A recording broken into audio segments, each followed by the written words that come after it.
Punjabi radio USA ਸੁਣ ਰਹੇ ਸਾਰੇ ਹੀ ਮਾਣਯੋਗ ਅਤੇ ਸਤਿਕਾਰਤ ਸਰੋਤਿਆਂ ਨੂੰ ਪੰਜਾਬੀ ਰੇਡੀਓ USA ਦੀ ਟੀਮ ਅਤੇ ਮੇਰੇ ਰਾਜਕਨਵੀਰ ਸਿੰਘ ਵੱਲੋਂ ਆਪ ਜੀ ਨੂੰ ਬਹੁਤ ਪਿਆਰ ਸਤਿਕਾਰ ਸਹਿਤ ਦੋਨੋਂ ਅੱਜ ਜੋੜ ਕੇ ਨਿੱਘੀ ਜਿਹੀ ਸਤਿ ਸ੍ਰੀ ਅਕਾਲ। ਸਭ ਨੂੰ ਜੀਆਂ ਨੂੰ ਆਖਦੇ ਹਾਂ।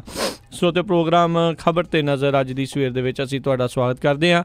ਜਿਵੇਂ ਸਰੋਤੇ ਤੁਸੀਂ ਜਾਣਦੇ ਹੋ ਵੀ ਸ਼ੁੱਕਰਵਾਰ ਦੇ ਦਿਨ ਤੁਹਾਡੇ ਨਾਲ ਜਿਹੜੀ ਹੈ ਜੀ ਆਪਾਂ ਗੱਲਬਾਤ ਕਰਦੇ ਹੁੰਦੇ ਹਾਂ। ਮਿੰਟੂ ਹੁਣਾਂ ਦੀ ਜਿਹੜੀ ਗੱਲਬਾਤ ਆਪਾਂ ਸਿੱਧੀ ਜਿਹੜੀ ਆ ਜਲਦੀ ਆ ਉਹ ਤੁਹਾਡੇ ਨਾਲ ਕਰਵਾਉਂਦੇ ਹਾਂ। ਇਸ ਦੇ ਵਿੱਚ ਪਹਿਲੋਂ ਖਬਰਾਂ ਕਰਕੇ ਉਸ ਤੋਂ ਬਾਅਦ ਤੁਹਾਡੀਆਂ ਕਾਲਸ ਵੀ ਲੈਂਦੇ ਆ ਅਤੇ ਆਪਣੇ ਨਾਲ ਮਿੰਟੂ ਗੁਰਸਰੀਆ ਜੀ ਇਸ ਟਾਈਮ ਜੁੜ ਚੁੱਕੇ ਨੇ। ਮਿੰਟੂ ਜੀ ਨਿੱਘੀ ਜੀ ਆਇਆਂ ਨੂੰ ਪਿਆਰ ਭਰੀ ਸਤਿ ਸ਼੍ਰੀ ਅਕਾਲ ਜੀ। ਮਿੰਟੂ ਜੀ ਮਿੰਟੂ ਜੀ ਜੀ ਜੀ ਜੀ ਸਤਿ ਸ਼੍ਰੀ ਅਕਾਲ ਜੀ, ਸਵਾਗਤ ਹੈ ਜੀ। ਆਵਾਜ਼ ਨਹੀਂ ਸੀ ਆ ਰਹੀ ਪਹਿਲੋਂ ਤੁਹਾਡੀ। ਜੀ ਸ਼ੁਕਰੀਆ ਜੀ, ਸਾਰਿਆਂ ਨੂੰ ਸਤਿ ਸ਼੍ਰੀ ਅਕਾਲ। ਅਤੇ ਸਰੋਤੇ ਸਾਡੇ ਅੱਜ ਦੇ ਪ੍ਰੋਗਰਾਮ ਖਬਰ 'ਤੇ ਨਜ਼ਰ ਉਸ ਨੂੰ ਸਪਾਂਸਰ ਕਰਦੇ ਨੇ ਖਾਲਸਾ ਇੰਸ਼ੋਰੈਂਸ ਏਜੰਸੀ ਵਾਲੇ, ਜਿਨ੍ਹਾਂ ਦੇ ਕੋਲੋਂ ਤੁਸੀਂ ਹਰ ਇੱਕ ਤਰੀਕੇ ਦੀ ਇੰਸ਼ੋਰੈਂਸ ਕਰਵਾ ਸਕਦੇ ਹੋ। ਇੰਸ਼ੋਰੈਂਸ ਬਾਰੇ ਪਤਾ ਕਰਨ ਲਈ ਕਾਲ ਕਰੋ ਨੰਬਰ 408 272 5200 4082722500 2500 ਦੇ ਉੱਤੇ। ਇਸ ਦੇ ਨਾਲ ਕ੍ਰਿਸ਼ਨ ਧਨੋਤਾ ਜੀ ਯੂਨੀਵਰਸਿਟੀ ਤੋਂ, ਅਮਰਜੀਤ ਸਿੰਘ ਦੋਸਾਂਝ ਯੂਨੀਵਰਸਿਟੀ ਤੋਂ, ਸੁੱਚਾ ਸਿੰਘ ਜੀ ਫਰੈਜ਼ਨੋ ਤੋਂ, ਗੁਰਵਿੰਦਰ ਸਿੰਘ ਅਵਤਾਰ ਸਿੰਘ ਚਾਂਦੀ ਆਰਨੋ ਐਕਸਪ੍ਰੈਸ ਵਾਲੇ ਕੁਚੈਲਾ ਤੋਂ, ਜੱਸੀ ਗਿੱਲ ਜੀ ਪਲੰਬਿੰਗ ਵਾਲੇ ਬੇਕਰਸਫੀਲਡ ਤੋਂ, ਲਾਲੀ ਸਿੱਧੂ ਜੀ ਬੇਕਰਸਫੀਲਡ ਤੋਂ, ਪ੍ਰੀਤਮ ਸਿੰਘ ਤਲਵਿੰਦਰ ਸਿੰਘ ਗਿੱਲ ਬੇਕਰਸਫੀਲਡ ਤੋਂ ਅਤੇ ਗੁਰਪਾਲ ਸੋਹਲ ਜੀ ਕਲੋਵਿਸ ਤੋਂ। ਇਹਨਾਂ ਸਾਰਿਆਂ ਦਾ ਬਹੁਤ ਬਹੁਤ ਧੰਨਵਾਦ। ਜੇਕਰ ਤੁਸੀਂ ਜਾਂ ਕੋਈ ਹੋਰ ਕਾਰੋਬਾਰ ਇਸ ਪ੍ਰੋਗਰਾਮ ਨੂੰ ਸਪਾਂਸਰ ਕਰਨਾ ਚਾਹੁੰਦੇ ਹੋ, ਸੰਪਰਕ ਕਰੋ ਨੰਬਰ 408 722 7698 ਦੇ ਉੱਤੇ। ਅਤੇ ਮਿੰਟੂ ਜੀ ਗੱਲਬਾਤ ਦਾ ਆਪਾਂ ਸਿਲਸਿਲਾ ਸ਼ੁਰੂ ਕਰਦੇ ਹਾਂ। ਬੰਬਈ ਬੰਬ ਧਮਾਕਿਆਂ 'ਚ 24 ਸਾਲਾਂ ਬਾਅਦ ਇੱਕ ਵੱਡਾ ਫੈਸਲਾ, ਅਬੂ ਸਲੇਮ ਸਮੇਤ 6 ਜਾਣੇ ਦੋਸ਼ੀ ਕਰਾਰ।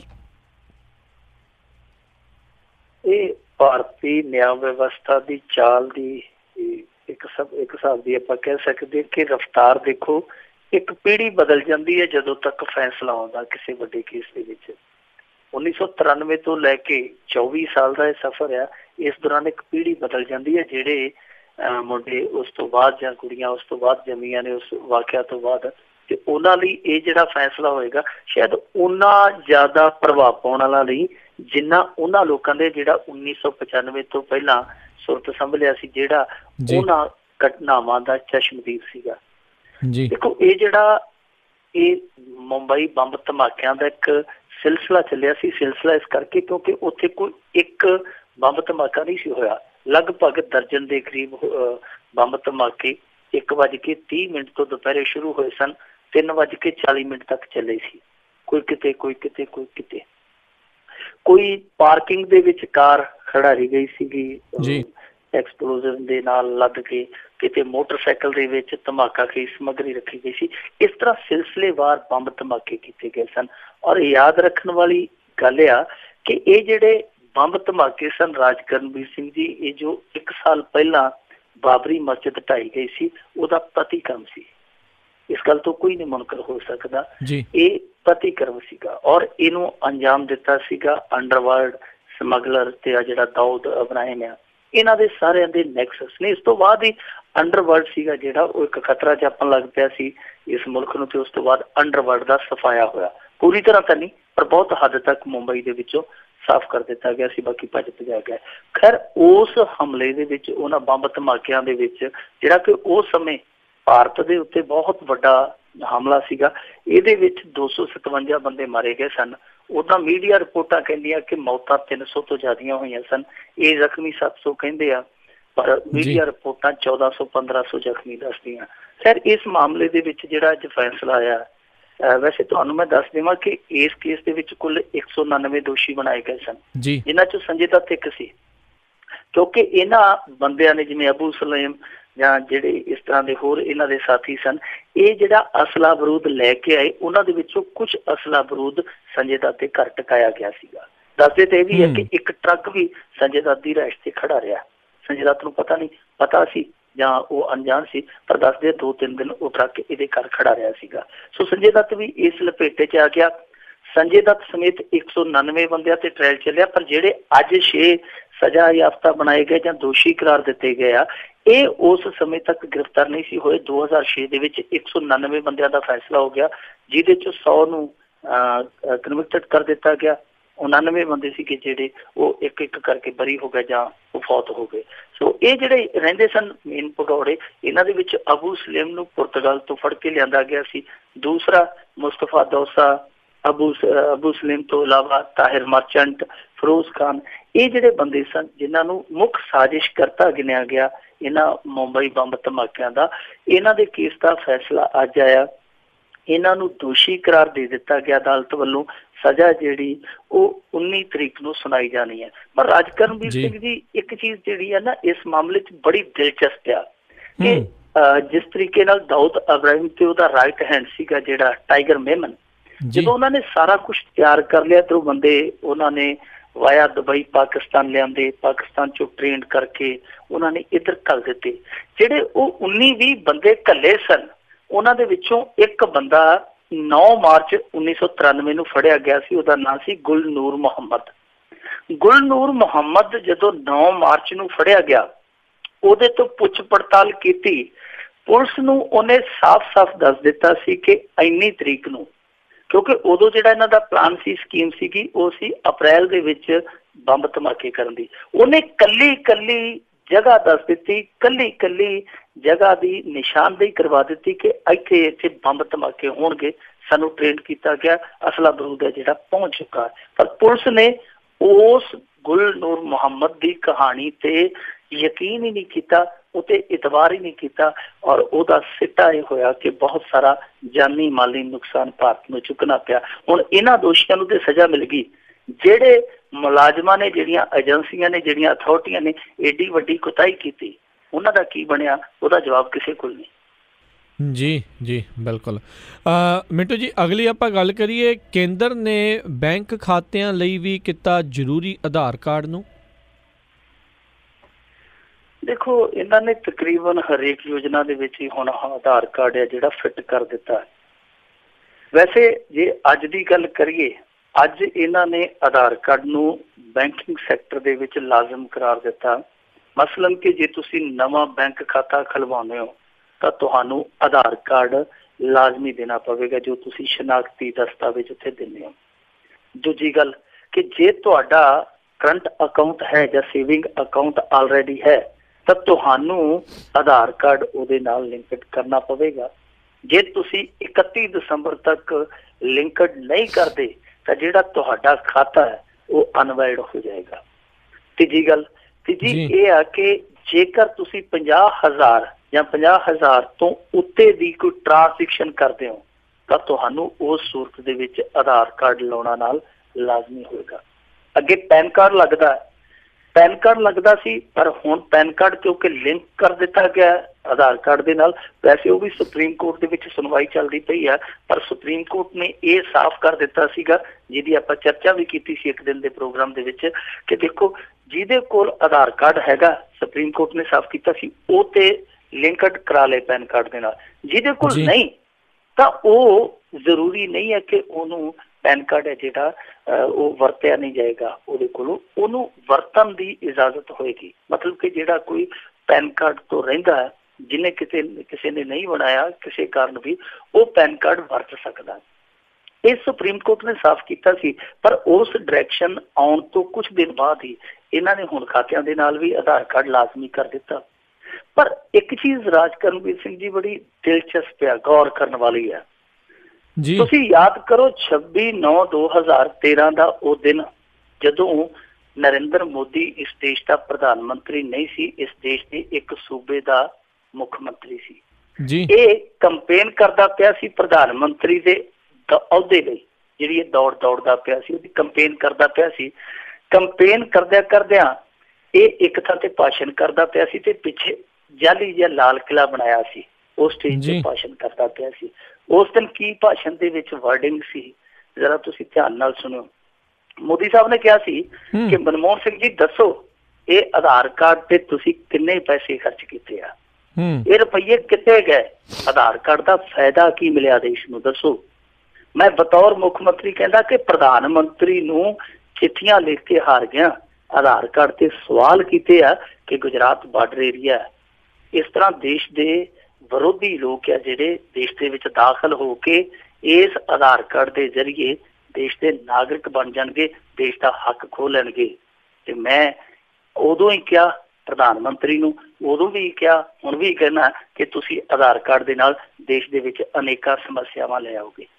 ਇਹ ਹੂ ਹਿੰਦੀ ਭਾਸ਼ਣ ਦਾ ਮੈਂ ਉਲੱਖਾ ਕਰਕੇ ਤੁਹਾਨੂੰ ਸੁਣਾਇਆ ਜੀ ਕਿ ਨਰਿੰਦਰ ਮੋਦੀ 26/9/2013 ਨੂੰ ਇਸ ਆਧਾਰ ਕਾਰਡ ਬਾਰੇ ਕੀ ਨੁਕਤਾ ਨਿਗਾਹ ਰੱਖਦਾ ਸੀ। ਅੱਜ ਪੌਣੇ 4 ਸਾਲਾਂ ਬਾਅਦ ਕੇਂਦਰ ਕਿਸ ਮੁਕਾਮ ਤੇ ਪਹੁੰਚ ਗਿਆ ਕਿ ਉਹੀ ਆਧਾਰ ਕਾਰਡ ਜੋ ਇਹਨਾਂ ਨੂੰ ਠੱਗੀ ਠੋਰੀ ਦਾ ਸਾਧਨ ਲੱਗਦਾ ਸੀ, ਜੋ ਮਨਮੋਹਨ ਸਿੰਘ ਸਰਕਾਰ ਦੀ ਇੱਕ ਨਾਕਾਮਯਾਬੀ ਲੱਗਦੀ ਸੀ, ਉਸੇ ਆਧਾਰ ਕਾਰਡ ਨੂੰ ਹੁਣ ਹਰੇਕ ਯੋਜਨਾ ਦੇ ਵਿੱਚ ਫਿੱਟ ਕੀਤੀ ਜਾਂਦੇ ਆ। ਔਰ ਐਸਾ ਫਿੱਟ ਕੀਤੀ ਜਾਂਦੇ ਆ ਕਿ ਇੱਕ ਕੰਪਨੀ ਆਈ ਟੈਲੀਕਾਮ ਕੰਪਨੀ ਜਿਹਨੂੰ ਆਪਾਂ ਕਹਿ ਦਿੰਦੇ ਆ, ਉਹ ਸਾਰੇ ਦੇਸ਼ ਦੇ ਵਿੱਚੋਂ ਮੇਰੇ ਖਿਆਲ ਦੇ ਨਾਲ 20-25 ਕਰੋੜ ਲੋਕਾਂ ਦਾ ਡਾਟਾ ਇਕੱਠਾ ਕਰਕੇ ਲੈ ਗਈ ਸਿਮ ਦੇਣ ਦੇ ਬਹਾਨੇ। ਹੁਣ ਜਿਸ ਤਰੀਕੇ ਦੇ ਨਾਲ ਰਾਜ ਕਰਨਵੀਰ ਸਿੰਘ ਜੀ ਆਧਾਰ ਕਾਰਡ ਜਿਹੜੇ ਲਾਜ਼ਮੀ ਕੀਤੇ ਜਾ ਰਹੇ ਆ, ਇਸ ਚੱਕਰ ਦੇ ਵਿੱਚ ਇੱਥੋਂ ਦਾ ਜਿਹੜਾ ਵਸਿੰਦਾ ਹੈ ਉਹ ਤੇ ਇੱਕ ਨੰਬਰ ਬਣਦਾ ਜਾ ਰਿਹਾ ਹੈ। ਮਤਲਬ ਕਿ ਜੇ ਤੁਸੀਂ ਕਿਸੇ ਦਾ ਨਾਮ ਭੁੱਲ ਜਾਓਗੇ ਤੇ ਜੇ ਤੁਹਾਨੂੰ ਉਹਦੀ ਯੂਨੀਕ ਆਈਡੀ ਯਾਦ ਹੈ ਨਾ, ਤੁਸੀਂ ਉਸ ਨੰਬਰ ਤੋਂ ਬੰਦੇ ਨੂੰ ਲੱਭ ਸਕਦੇ ਹੋ। ਯਾਨੀ ਇਸ ਦੇਸ਼ ਦੇ ਵਿੱਚ ਦੇਸ਼ ਦੇ ਨਾਗਰਿਕ ਦੀ ਪਹਿਚਾਣ ਸਿਰਫ ਤੇ ਸਿਰਫ ਆਧਾਰ ਕਾਰਡ ਜਿਹੜੀ ਹੈ ਉਹ ਰੱਖੀ ਜਾ ਰਹੀ ਹੈ। ਇਹ ਡਾਟਾ ਦੇਖੋ ਠੀਕ ਆ, ਤੁਸੀਂ ਆਪਣੀ ਟੈਕਸ ਪ੍ਰਣਾਲੀ ਨੂੰ ਦਰੁਸਤ ਕਰਨਾ ਹੈ, ਤੁਸੀਂ ਆਪਣੇ ਟੈਕਸ ਦਾ ਦਾਇਰਾ ਮੋਕਲਾ ਕਰਨਾ ਹੈ, ਉਹ ਚੰਗੀ ਚੀਜ਼ ਆ, ਤੁਸੀਂ ਲਾਗੂ ਕਰੀ ਚੱਲੋ, ਕੋਈ ਫਰਕ ਨਹੀਂ ਪੈਂਦਾ। ਪਰ ਜਿਹੜੀ ਇਸ ਮੁੱਦੇ ਦੀ ਸਭ ਤੋਂ ਵੱਡੀ ਫਿਕਰਮੰਦੀ ਹੈ ਉਹ ਇਹ ਹੈ ਕਿ ਡਾਟਾ ਕੀ ਸੁਰੱਖਿਅਤ ਹੈ। ਇਸ ਗੱਲ ਦੀ ਸ਼ੋਰਟੀ ਨਾ ਕੇਂਦਰ ਲੈਂਦਾ, ਨਾ ਕੋਈ ਅਦਾਲਤ ਲੈਂਦੀ ਹੈ, ਨਾ ਕੋਈ ਏਜੰਸੀ ਲੈਂਦੀ ਹੈ। ਪਰ ਸਭ ਤੋਂ ਵੱਡਾ ਸਵਾਲ ਇਹੋ ਹੀ ਆ ਕਿ ਜੇ ਇਹ ਆਧਾਰ ਕਾਰਡ ਇਸੇ ਤਰ੍ਹਾਂ ਲਾਗੂ ਕਰਨੇ ਸਨ ਤੇ ਉਦੋਂ ਕੀ ਹੋਇਆ ਸੀ ਜਦੋਂ ਮਨਮੋਹਨ ਸਿੰਘ ਸਰਕਾਰ ਹਰੇਕ ਯੋਜਨਾ ਦੇ ਵਿੱਚ ਇਹਨੂੰ ਲਾਗੂ ਕਰਨ ਜਾ ਰਹੀ ਸੀ, ਉਦੋਂ ਕਿਉਂ ਰਸਤਾ ਰੋਕਿਆ ਗਿਆ। ਹੁਣ ਤੇ ਜਿਸ ਤਰੀਕੇ ਨਾਲ ਇਹ ਕਰਦੇ ਪਏ, ਕਦੇ ਮਿਡ ਡੇ ਮੀਲ ਦੇ ਵਿੱਚ, ਕਦੇ ਇਹਨਾਂ ਨੇ ਗੈਸ ਸਬਸਿਡੀ ਦੇ ਵਿੱਚ, ਕਦੇ ਪੈਨ ਕਾਰਡ ਦੇ ਵਿੱਚ, ਕਦੇ ਹੁਣ ਬੈਂਕ ਖਾਤਿਆਂ ਦੇ ਵਿੱਚ।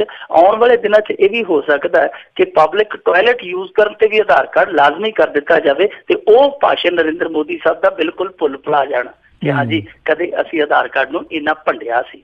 ਜੀ ਬਿਲਕੁਲ ਜੀ, ਇਹ ਹਰ ਇੱਕ ਚੀਜ਼ ਨੂੰ ਜਿਹੜੇ ਪੋਲੀਟੀਸ਼ੀਅਨ ਆ ਪਹਿਲਾਂ ਭੰਡਦੇ ਰਹਿੰਦੇ ਆ ਤੇ ਫਿਰ ਅਪਣਾ ਲੈਂਦੇ ਆ ਜਦੋਂ ਕੁਰਸੀ ਤੇ ਬਹਿ ਜਾਂਦੇ ਆ। ਅਗਲੀ ਮਿੰਟੂ ਜੀ ਗੱਲ ਕਰੀਏ ਵੀ ਹਰਿਆਣਾ ਦੇ ਵਿੱਚ 15 ਦਲਿਤਾਂ ਦੇ ਉੱਤੇ ਹੋਇਆ ਦੇਸ਼ ਧਰੋਹ ਦਾ ਮੁਕੱਦਮਾ। ਦੇਖੋ ਰਾਜ ਕਰਨਵੀਰ ਸਿੰਘ ਜੀ ਇੰਡੀਅਨ ਐਕਸਪ੍ਰੈਸ ਅਖਬਾਰ ਦੇ ਵਿੱਚ ਇੱਕ ਬੜੀ ਵੱਡੀ ਰਿਪੋਰਟ ਛਪੀ ਹੈ, ਉਹਦੇ ਵਿੱਚ ਜੋ ਖਬਰ ਦਿੱਤੀ ਗਈ ਹੈ ਵਾਕਿਆ ਹਿਲਾ ਕੇ ਰੱਖ ਦੇਣ ਵਾਲੀ ਹੈ ਕਿ 15 ਦਲਿਤ ਐਕਟਿਵਿਸਟਾਂ ਤੇ ਰਾਜ ਧਰੋਹ ਦਾ ਮੁਕੱਦਮਾ ਦਰਜ ਕਰ ਦਿੱਤਾ ਗਿਆ ਜੀ। ਇਸ ਘਟਨਾ ਦਾ ਜਿਹੜਾ ਪਿਛੋਕੜ ਆ ਉਹ ਕੁਛ ਇਸ ਤਰ੍ਹਾਂ ਆ ਕਿ ਇੱਕ ਦੰਗਾ ਹੋਇਆ, ਫਸਾਦ ਹੋਇਆ ਦੋ ਧਿਰਾਂ ਦੇ ਵਿੱਚ, ਦੋ ਫਿਰਕਿਆਂ ਦੇ ਵਿੱਚ।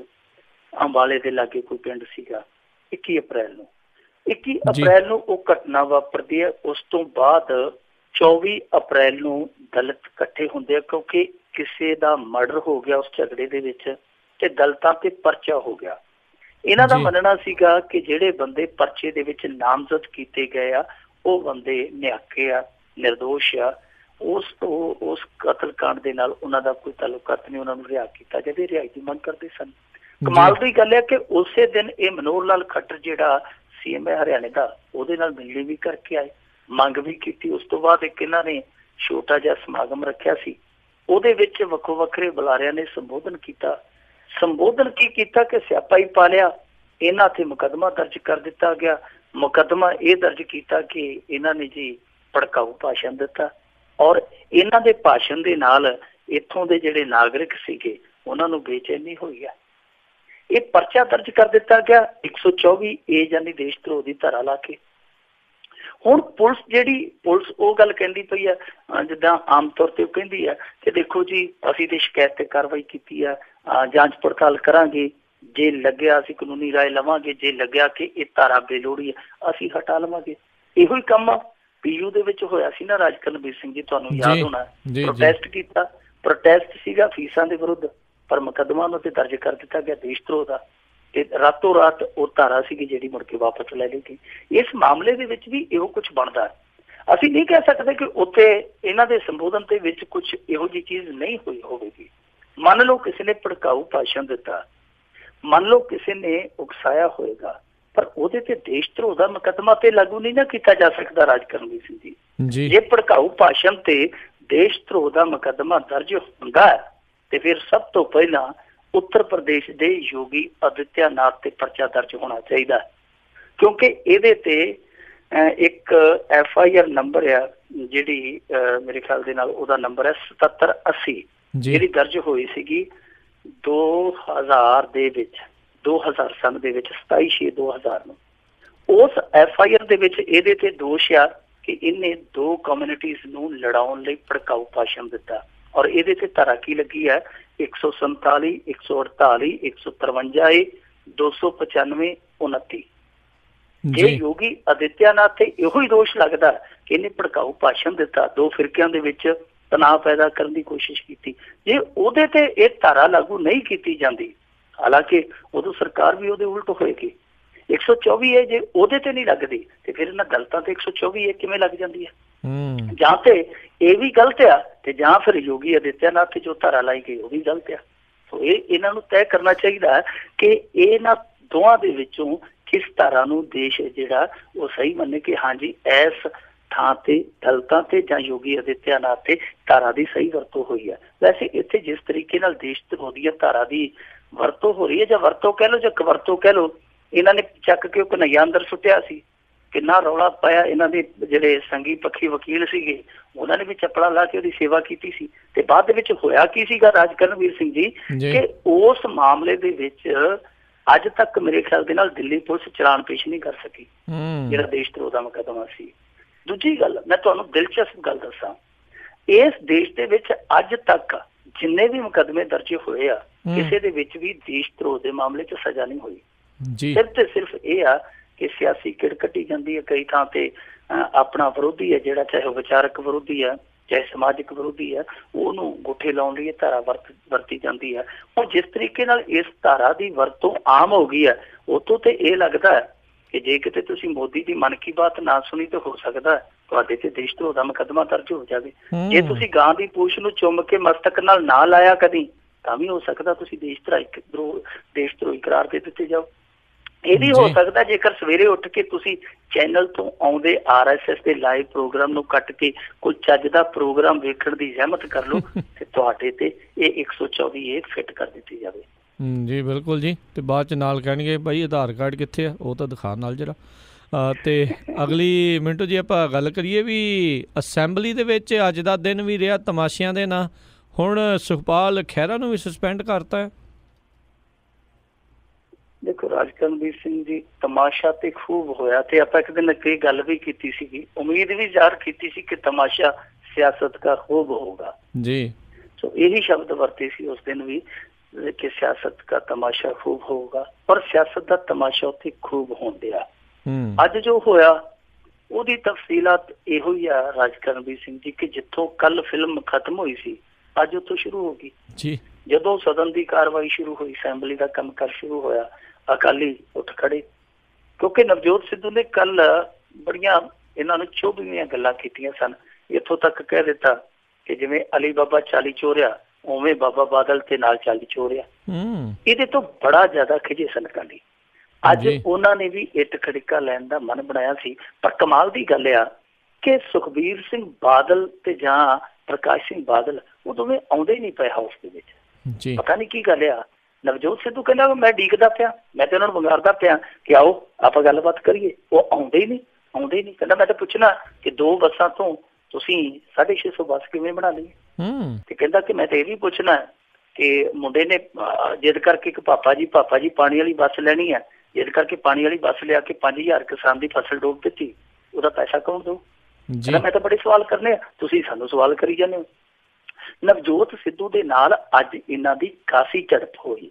ਝੜਪ ਇੱਥੋਂ ਤੱਕ ਪਹੁੰਚ ਗਈ ਕਿ ਇੱਕ ਵੇਲੇ ਇਹੋ ਜਿਹਾ ਲੱਗਦਾ ਸੀ ਮਾਹੌਲ ਕਿ ਜਿਵੇਂ ਆਮ ਤੌਰ ਤੇ ਕਈ ਵਾਰੀ ਬਾਹਰਲੇ ਮੁਲਕਾਂ ਦੇ ਵਿੱਚ ਅਸੀਂ ਦੇਖਦੇ ਗੁਰਦੁਆਰਿਆਂ 'ਚ ਬਣ ਜਾਂਦਾ, ਉਸ ਤਰ੍ਹਾਂ ਤੱਕ ਅਸੈਂਬਲੀ ਦੇ ਵਿੱਚ ਇੱਕ ਵਾਰੀ ਫੇਰ ਇਹੋ ਜਿਹਾ ਮਾਹੌਲ ਬਣ ਜਾਣਾ ਕਿ ਹੋ ਸਕਦਾ ਇਹ ਕਲਰੋ ਕਲਰੀ ਵੀ ਹੋ ਜਾਣ ਤੇ ਹੋ ਸਕਦਾ ਪੋਲੀਓ ਪੋਲੀ ਵੀ ਹੋ ਜਾਣ, ਪਰ ਫਿਰ ਵੀ ਬਚਾ ਰਹਿ ਗਿਆ।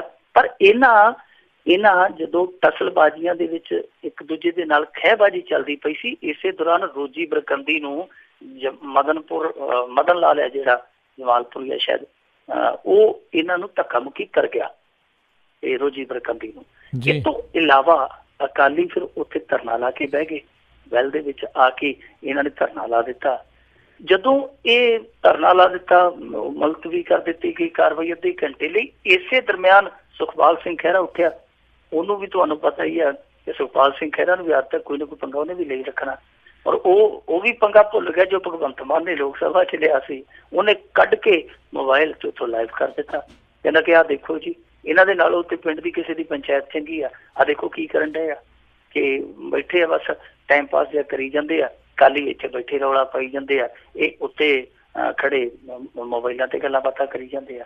ਜਦੋਂ ਇਹਨੇ ਲਾਈਵ ਕੀਤਾ ਤੇ ਫਿਰ ਕੁਝ ਕਾਂਗਰਸੀਆਂ ਨੇ ਵਿਰੋਧ ਕੀਤਾ, ਉਹਨਾਂ ਨੇ ਸ਼ਿਕਾਇਤ ਕੀਤੀ ਸਪੀਕਰ ਨੂੰ। ਸਪੀਕਰ ਨੇ ਮਾਰਸ਼ਲਾਂ ਨੂੰ ਕਿਹਾ ਕਿ ਇਹਦਾ ਖਹਿਰੇ ਦਾ ਮੋਬਾਈਲ ਜ਼ਬਤ ਕਰ ਲਓ। ਖਹਿਰੇ ਦਾ ਮੋਬਾਈਲ ਜ਼ਬਤ ਕਰਨ ਗਏ, ਪਰ ਉਸ ਤੋਂ ਪਹਿਲਾਂ ਉਹਨੇ ਮੋਬਾਈਲ ਆਪਦਾ ਸਾਂਭ ਲਿਆ।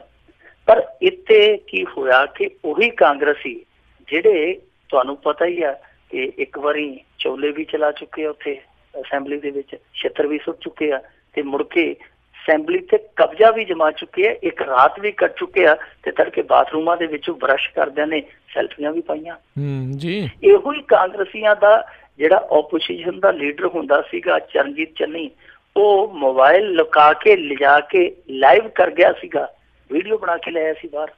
ਉਹੀ ਕਾਂਗਰਸੀਆਂ ਨੇ ਅੱਜ ਸੁਖਪਾਲ ਸਿੰਘ ਖਹਿਰਾ ਦੀ ਵੀਡੀਓ ਦਾ ਇੰਨਾ ਗੁੱਸਾ ਮਨਾਇਆ ਕਿ ਇਹਨਾਂ ਨੇ ਅਸੈਂਬਲੀ ਦੀ ਮਰਿਆਦਾ ਦੇ ਉਲੰਘਣ ਦਾ ਮਤਾ ਲਿਆਂਦਾ। ਸਪੀਕਰ ਨੇ ਝੱਟ ਮਤੇ ਤੇ ਸਹੀ ਪਾ ਦਿੱਤੀ। ਸੁਖਪਾਲ ਸਿੰਘ ਖਹਿਰਾ ਨੂੰ ਠੀਕ ਉਸੇ ਤਰਜ਼ ਤੇ ਸਸਪੈਂਡ ਕਰ ਦਿੱਤਾ ਗਿਆ ਜਿਵੇਂ ਸਿਮਰਨਜੀਤ ਸਿੰਘ ਬੈਂਸ ਨੂੰ ਰਹਿੰਦੇ ਸਾਰੇ ਅਸੈਂਬਲੀ ਦੇ ਇਜਲਾਸ ਤੋਂ ਸਸਪੈਂਡ ਕੀਤਾ ਗਿਆ ਸੀ। ਇਹਨੂੰ ਵੀ ਬਾਹਰ ਕਰ ਦਿੱਤਾ ਗਿਆ। ਹੁਣ ਲੈ ਦੇ ਕੇ ਇਹਨਾਂ ਦੇ ਕੋਲ ਰਹਿ ਗਏ ਆ ਜਿਹੜੇ ਨਵੇਂ ਚਿਹਰੇ ਆ, ਕਿਉਂਕਿ ਦੋ ਜਿਹੜੇ ਤਜਰਬੇਕਾਰ ਬੰਦੇ ਸੀ ਉਹਨਾਂ ਦੇ ਕੰਡੇ ਖਿੱਚ ਦਿੱਤੇ ਗਏ ਆ।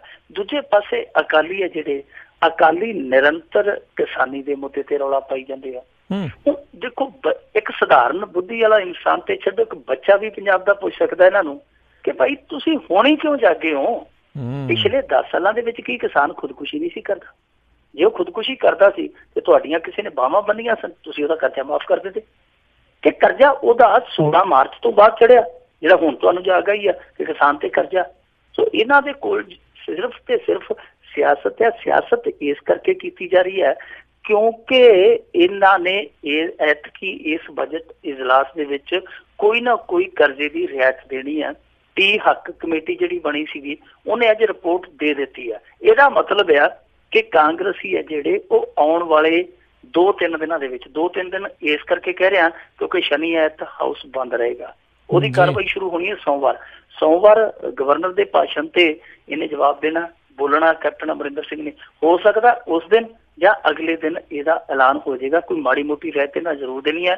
ਕਾਲੀਆਂ ਨੂੰ ਇਹ ਆ ਕਿ ਜੇ ਅਸੀਂ ਇਸ ਤਰ੍ਹਾਂ ਰੌਲਾ ਰੱਪਾ ਪਾਵਾਂਗੇ ਤੇ ਲੋਕਾਂ ਦੇ ਵਿੱਚ ਜਾ ਕੇ ਆਖਾਂਗੇ ਦੇਖਿਆ ਕੈਪਟਨ ਤਾਂ ਭੱਜਦਾ ਸੀ, ਅਸੀਂ ਬਾਹੋਂ ਫੜ ਕੇ ਖਿਲਾਰ ਲਿਆ ਕਿ ਕਰ ਜਾ ਮਾਫ।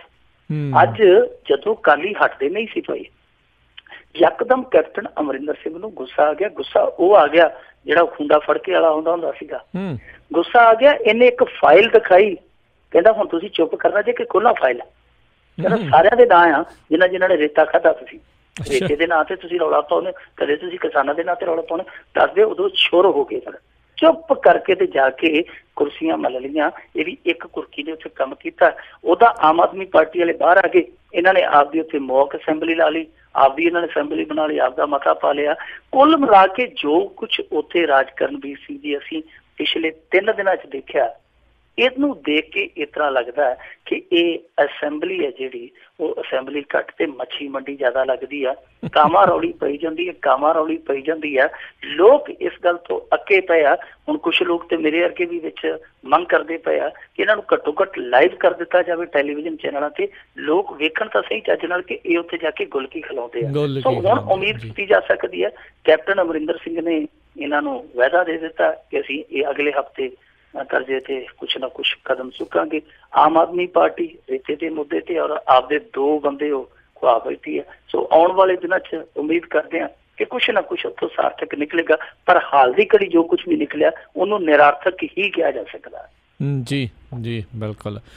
ਤੇ ਮਿੰਟੂ ਜੀ, ਆਪਾਂ ਅਗਲੀ ਗੱਲ ਦੇ ਵੱਲ ਵਧੀਏ ਵੀ ਅੱਗ ਨਾਲ ਝੁਲਸੇ ਫਾਇਰ ਬ੍ਰਿਗੇਡ ਦੇ 4 ਮੁਲਾਜ਼ਮਾਂ ਦੇ ਮਾਮਲੇ 'ਚ ਨਿਗਮ ਦੀ ਪੋਲ ਖੁੱਲੀ।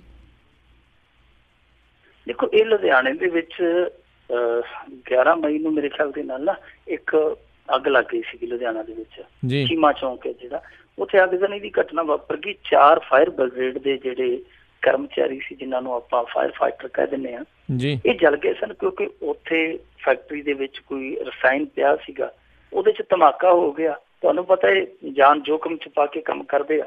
ਇਹ 4 ਜਣੇ ਸੜ ਗਏ ਸਨ। ਕਮਾਲ ਦੀ ਗੱਲ ਹੈ ਕਿ ਇਹਨਾਂ ਨੂੰ CMC ਹਸਪਤਾਲ 'ਚ ਲਿਆਂਦਾ ਗਿਆ। ਰਾਜ ਕਰਨਵੀਰ ਸਿੰਘ ਜੀ, ਨਿਗਮ ਦੀ ਸ਼ੋਭਾ ਦੇਖੋ, ਹਸਪਤਾਲ ਨੇ ਇਲਾਜ ਹੀ ਨਹੀਂ ਸ਼ੁਰੂ ਕੀਤਾ। ਨਾਲੇ ਇਹ ਕਿਹਾ ਗਿਆ ਕਿ ਨਿਗਮ ਦੇ ਕਰਮਚਾਰੀ ਹੈ, ਲਾਜਬੰਦੀਆਂ ਤੁਸੀਂ ਇਹਨਾਂ ਨੂੰ ਕੋਈ ਕਮੀ ਨਾ ਆਉਣ ਦਿਓ, ਪੈਸਾ ਧੇਲਾ ਨਿਗਮ ਵਾਧੂ ਦੇ ਦੇਗਾ। ਉਹਨਾਂ ਆਖਿਆ ਕਿ ਵਾਧੂ ਤੇ ਰੱਬ ਦਾ ਨਾਂ ਹੀ ਆ, ਅਸੀਂ ਉਹਨਾਂ ਚਿਰ ਇਲਾਜ ਹੀ ਨਹੀਂ ਸ਼ੁਰੂ ਕਰਨਾ ਜਦੋਂ ਤੱਕ ਪੈਸਾ ਨਹੀਂ ਆਉਂਦਾ। ਔਰ ਉਹਨਾਂ ਨੇ 4 ਲੱਖ ਰੁਪਇਆ ਐਡਵਾਂਸ ਮੰਗਿਆ ਇਹਨਾਂ ਤੋਂ। ਫਿਰ ਉਦੋਂ ਭੱਜ ਕੇ ਇਹਨਾਂ ਨੇ ਪ੍ਰਬੰਧ ਕੀਤਾ ਥੋੜੇ ਬਹੁਤੇ ਪੈਸਿਆਂ ਦਾ। ਫਿਰ ਨਵਜੋਤ ਸਿੱਧੂ ਆਇਆ। ਇਸ ਗੱਲੋਂ ਨਵਜੋਤ ਸਿੱਧੂ ਨੂੰ ਅਸੀਂ ਸਲੂਟ ਵੀ ਕਰ ਸਕਦੇ, ਉਹਦੀ ਸੋਭਾ ਵੀ ਕਰ ਸਕਦੇ ਹਾਂ। ਕੋਈ ਜਿੱਥੇ ਜਾਂਦਾ ਹੈ ਕੁਛ ਨਾ ਕੁਛ ਆਪਣੀ ਜੇਬ ਵੀ ਹੌਲੀ ਕਰਾਉਂਦਾ। ਜੇ ਉਹ ਕਿਸਾਨਾਂ ਕੋਲ ਜਾਂਦਾ, ਜਿਨ੍ਹਾਂ ਦੀ ਕਣਕ ਸੜ ਜਾਂਦੀ ਹੈ, ਉੱਥੇ 24 ਲੱਖ ਰੁਪਇਆ ਦੇ ਆਉਂਦਾ। ਜੇ ਉਹ ਅਜਮੇਰ ਸਿੰਘ ਔਲਖ ਕੋਲ ਜਾਂਦਾ, ਉੱਥੇ ਕੁਛ ਨਾ ਕੁਛ ਇਮਦਾਦ ਕਰਕੇ ਆਉਂਦਾ। ਜੇ ਇੱਥੇ ਆਇਆ ਤੇ 1 ਲੱਖ ਰੁਪਇਆ ਇਹਨਾਂ ਨੂੰ ਆਪਣੀ ਜੇਬ ਚੋਂ ਦੇ ਕੇ ਗਿਆ, ਕਿਆ ਮੇਰੇ ਵੱਲੋਂ ਇਨਾਮ ਆ ਤੁਹਾਡੀ ਦੀਦਾ ਦਲੇਰੀ ਨੂੰ, ਤੁਹਾਡੀ ਬਹਾਦਰੀ ਨੂੰ। ਪਰ ਹੋਇਆ ਕੀ ਕਿ ਇਹਨਾਂ 4 ਦੇ ਵਿੱਚੋਂ 3 ਨੂੰ ਤੇ ਛੁੱਟੀ ਮਿਲ ਗਈ, 3 ਤੇ ਚਲੇ ਗਏ। ਪਰ ਜਿਹੜਾ ਇੱਕ ਰਹਿ ਗਿਆ, ਜਿਹੜਾ ਕਿ 50% ਤੋਂ ਜ਼ਿਆਦਾ ਸੜ ਚੁੱਕਾ ਸੀਗਾ, ਉਹਦੀ ਪਲਾਸਟਿਕ ਸਰਜਰੀ ਹੋਣੀ ਸੀਗੀ। ਇਹ ਉੱਥੋਂ ਸਾਰੇ ਜਣੇ ਆ ਕੇ ਉਸ ਬੰਦੇ ਦਾ ਉਹਨਾਂ ਨੇ ਇਲਾਜ ਫਿਰ ਬੰਦ ਕਰ ਦਿੱਤਾ।